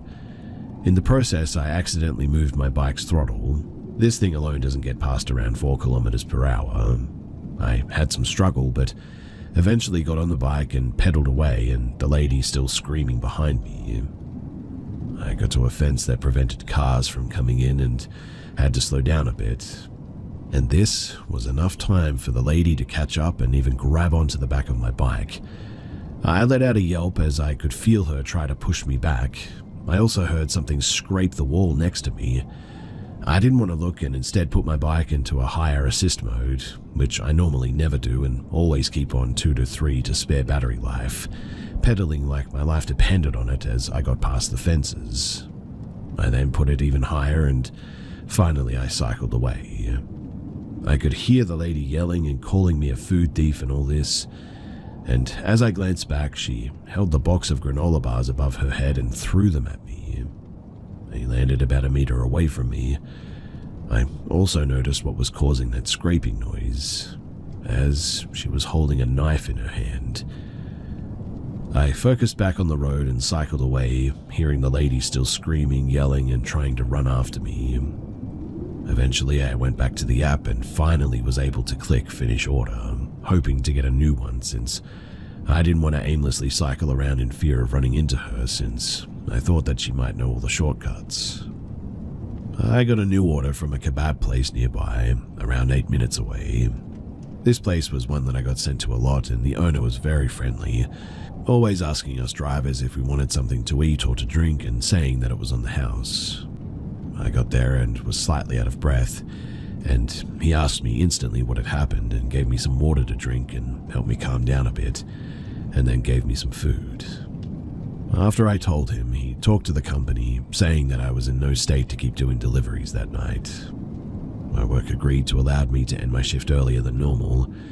One of my co-workers came for the pickup, and since this delivery was just outside of city center, I biked back with him to the city center where it was still busy, and just went on home after that.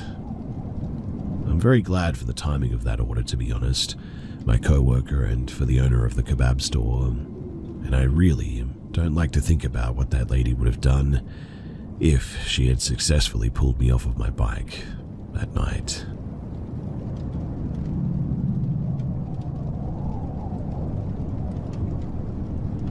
My uncle and his family had multiple generations grow up in the same house.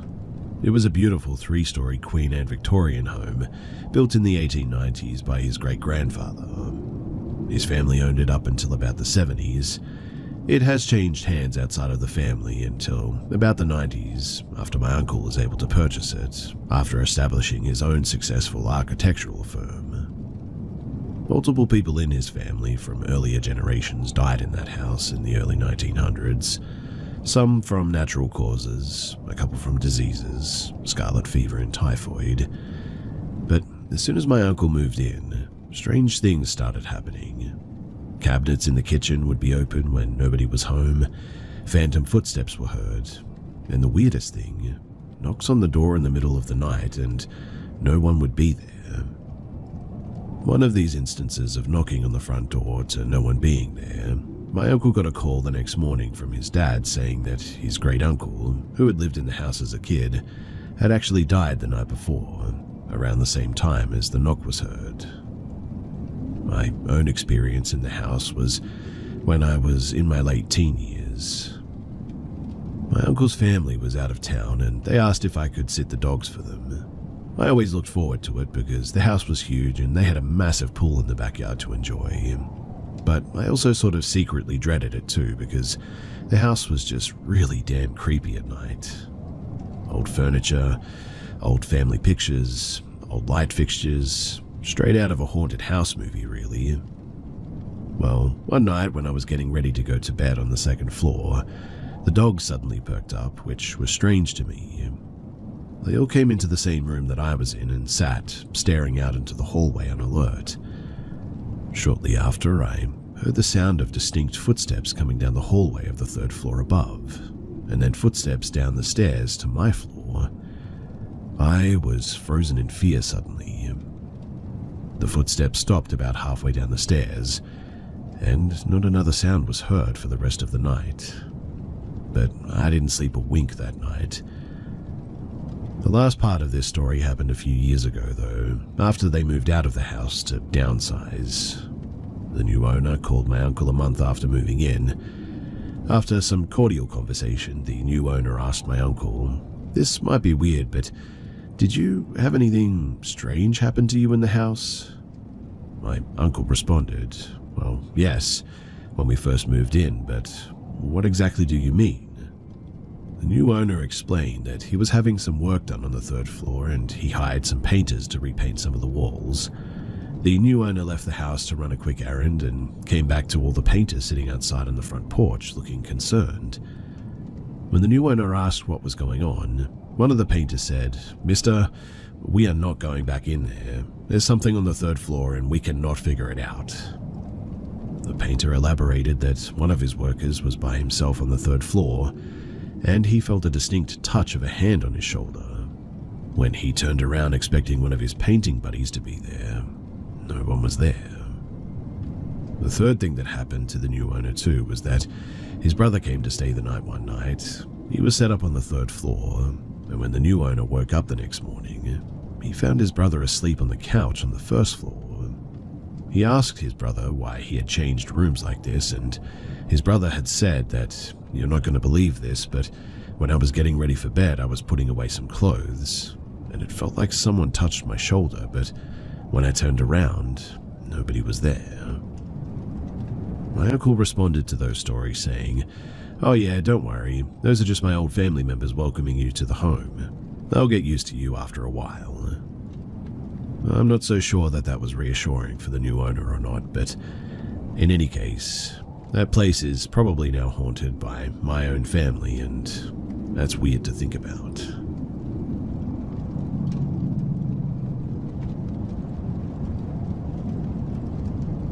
I want to start this by stating that before I moved to Oregon, or this house, I did not truly believe in the paranormal. I just thought of ghost stories as like entertainment, really. But now, I am a firm believer. In 2018, I moved into Central Oregon. I moved into the attic of a house that was built around 1840. I was a broke college student, and it was a great deal on rent. The other girls who lived in the house warned me, though, that strange things happened, but I just brushed it off, really. In the beginning, it was just small things, like the second-story balcony door being wide open in the mornings, but still deadbolt locked. Chairs from the first floor appearing on the second floor. Honestly, I just thought that it was my roommates messing with each other. Then comes Thanksgiving. So I'm the only one of 12 roommates to stay home for the holiday. I woke up and the house was freezing, so I sort of padded downstairs to turn up the thermostat. As I'm pressing the buttons, I suddenly hear two women talking. I stop pressing the buttons to listen to see who's home, and I hear one say he's coming, and I sort of immediately forgot everything else that they said. I wandered around the house though, trying to find who's home, but there was no one. It was just me. I spent the rest of the day trying to shake it off. I mean, it must have been from how exhausted I was. That night, I'm sitting on the couch in the living room with my roommate's kitten on my lap, petting her, and all of a sudden she goes sort of rigid in my lap. And I look up and I see a shadow on the window. Inky black like it was there on the glass and not a reflection or someone outside. I stare at it for a moment and feel it looking back at me. Then it moves across the glass and disappears. I call my only friend who was still in town and she comes over. After this, stranger things started happening too. Like when I would go into the basement, I would always feel eyes on me.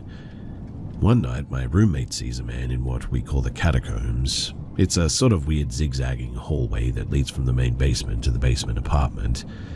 She calls the police, but they cannot find anyone.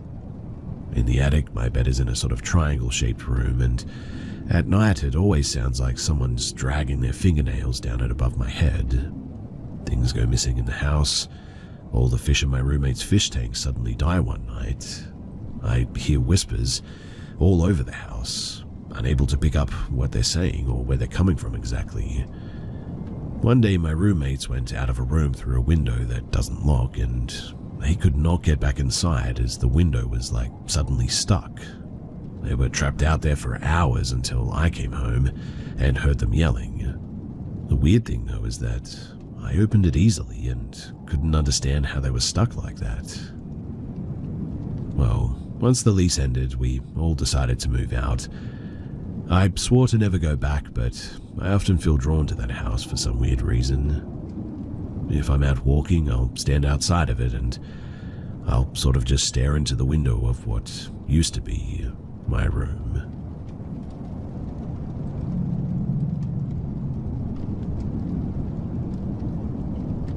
Last night I was home alone, and before anyone says anything, yes, the police were contacted and investigated and all of that. So, like I said, I was home alone last night. My parents were out at an event with some friends, so I had to stay home and watch the house. Not long after they left, I drove to a Subway to just grab some food before heading home. To be honest, I'm not an easily scared person or anything like that, but I don't know, I get such an off, empty feeling when I'm home alone because I never feel like I'm quite alone, I guess. Anyway, after eating my food, I watched some TV in the living room for a bit, but then I heard sounds from upstairs. They sounded like light footsteps, kind of. I paused the TV and listened for a bit. The footsteps stopped. Not to sound too corny or full of myself, but I'm a little bit built and won't go down without a fight, so I gathered my courage to head upstairs, but of course with a knife because I'm not dumb enough to leave myself open like that. I checked the whole upstairs and no one was there. And yes, I checked all the closets, under the beds, and everywhere someone could be hiding, and there was no one. I let out a small exhale of relief because if I did end up finding someone, then I really wasn't ready for what that would have looked like. It was getting pretty late anyway, so I switched the living room TV off, locked the house up all right, and made sure nothing was unlocked, including all of the windows, and then went to my room and watched some TV there. Everything was fine too until I heard light knocking. I looked around to see where it would be coming from, but my bedroom door was open and my closet door is built in a certain way that no one could possibly fit in there since it has like shelves, not an open space. I examined the house again and still nothing. Honestly, I was getting a little bit annoyed now. I went back into my room, but then heard someone calling me. It sounded so much like my dad's voice, and I sort of knew that it was because my dad has a thick Italian accent with a deep tone, so it definitely sounded exactly like him, but it was so weird because I didn't hear my parents come home. I was about to check it out too before realizing that every time that he called my name, it sounded exactly the same, almost like his voice had been recorded or something and just played over and over again. My heart absolutely sunk when I realized what presence that I was in. I quickly shut my door, and since it doesn't have a lock, I blocked it with my unit. I called my parents and they contacted the police. Police showed up about 10 minutes later from the station, not being far from my house. I checked out of my window to make sure it was actually the police before heading downstairs and opening the door. I reported everything to them, and they told me that they would patrol the area after searching my house top to bottom, and no one was found. There was no break-in in the end because nothing was stolen. No doors or windows were unlocked or broken or anything, and apparently it wasn't a person. Which leaves me thinking that it was a mimic. In fact, I know it was. I've heard plenty of stories and seen dozens of clips of mimics being caught on camera. I didn't sleep last night, even after my parents came home. I was just so on edge because I know if I left my room from fully believing that it was my dad that I probably wouldn't be here anymore.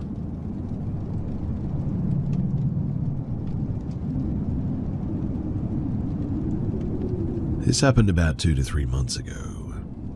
So I have a backyard area behind my house. It's actually just cement driveway with bushes, trees, and such off to the sides, really. But sometimes I take my dogs out there for a quick pee if a long walk is not due. So I'm out there with one of my dogs, probably at around 11 p.m. or 12 a.m., and he's sniffing around and peeing a bit, when all of a sudden I hear it. A voice, loud as heck. Almost sounds like he has a microphone speaker or something, and it's projected directly towards me. And for the next 25 seconds, this thing is absolutely yelling something at me. I don't know what he or it said. It was for sure not in English. I don't think it was Latin, and to be perfectly honest, it didn't sound like any language that I'd ever heard. But it was for sure a language. It spoke really loud and so distinctly that it was definitely an intelligent being. Now, for the first couple of seconds, my brain was overloading, thinking, what the heck? Then I immediately think to record the sound. I didn't see anything, but I remember that I felt like my phone was inside because it was almost zero battery, and the next thought that I have is, this must be some sort of a prank or speakers or something. I mean, there is a building next door, but it's literally a retirement home, and in 20 years of living here, I've never heard anything, not even a TV playing from any of their windows, let alone something as loud as this. And then this happened. The voice sounded like it was coming from a 12-foot to 500-pound creature. That's how loud and strong it sounded. But nothing was there that you could see.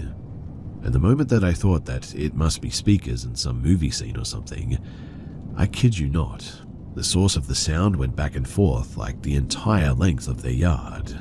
It was moving back and forth, still talking to me, just maybe 10 feet away, way closer than the building itself. I concluded then that it was not a speaker, at least not from that building.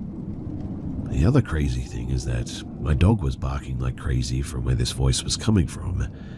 My dog never barks at hardly anything, especially in that scenario, with just us two sort of chilling outside like that. Honestly, I cannot stop thinking of what it was.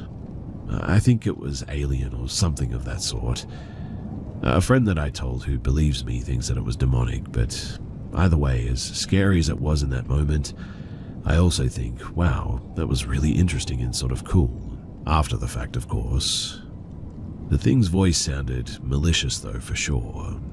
And if real, it's probably something that could have crushed me like we can crush an insect. So that fact really does not give me any sort of peace.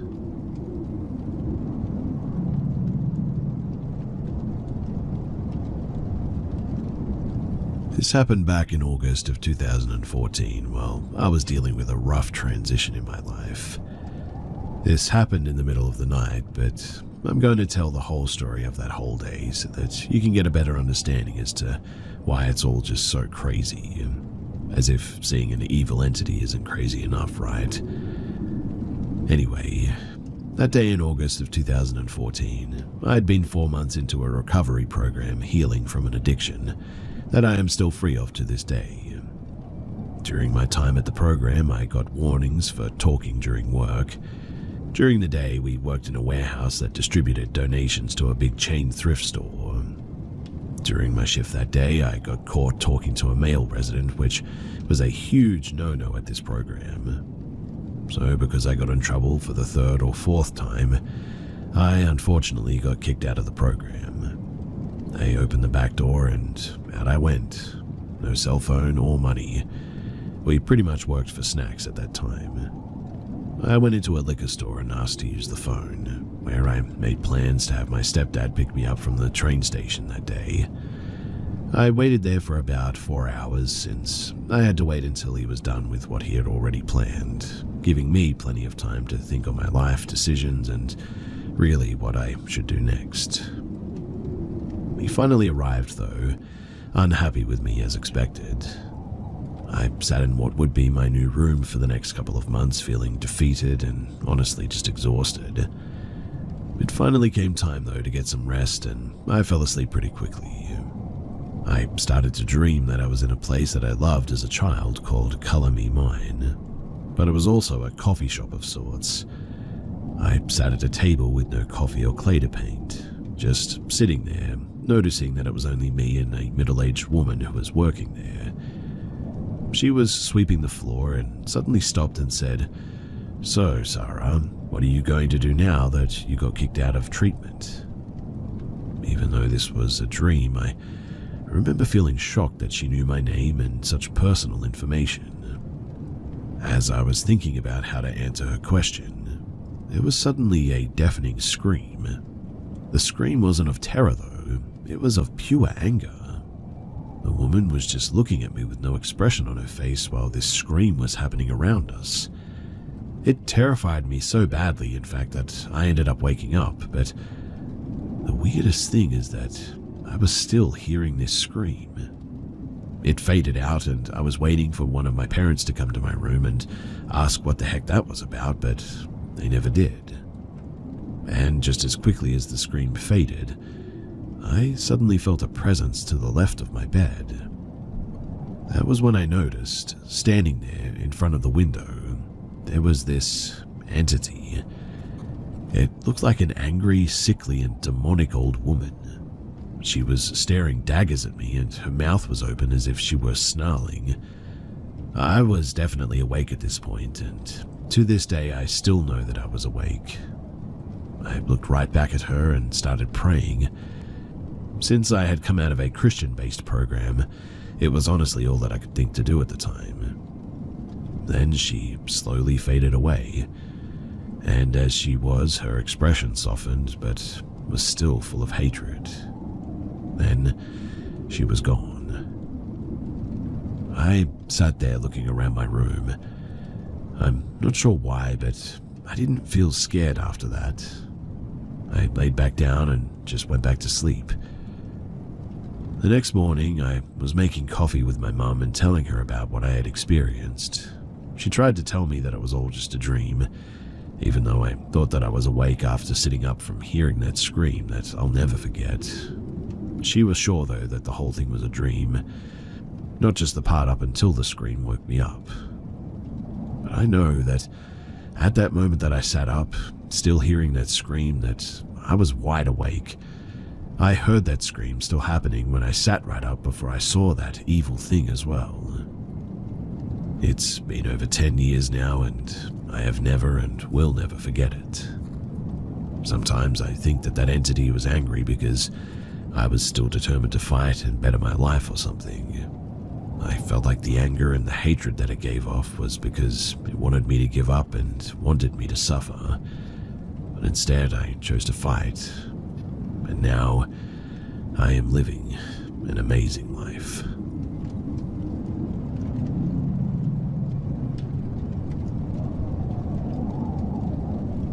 This happened only last night, so it is still very fresh in my mind. I've been a caretaker in Scotland of a ridiculously large church, sanctuary, and 3 townhouses for the past 4 years. My job is to look after the various offices and function rooms of the 3 townhouses, manse and church. These buildings, they're 4 stories high and built in 1710. I also look after the church and the sanctuary that are attached to the townhouses. It's a very large building attached to the other large buildings, and overall it's pretty overwhelming. Anyway, I start my evenings in there at around 6:30. I often don't switch on all the lights and have never felt threatened or creeped out carrying out my duties.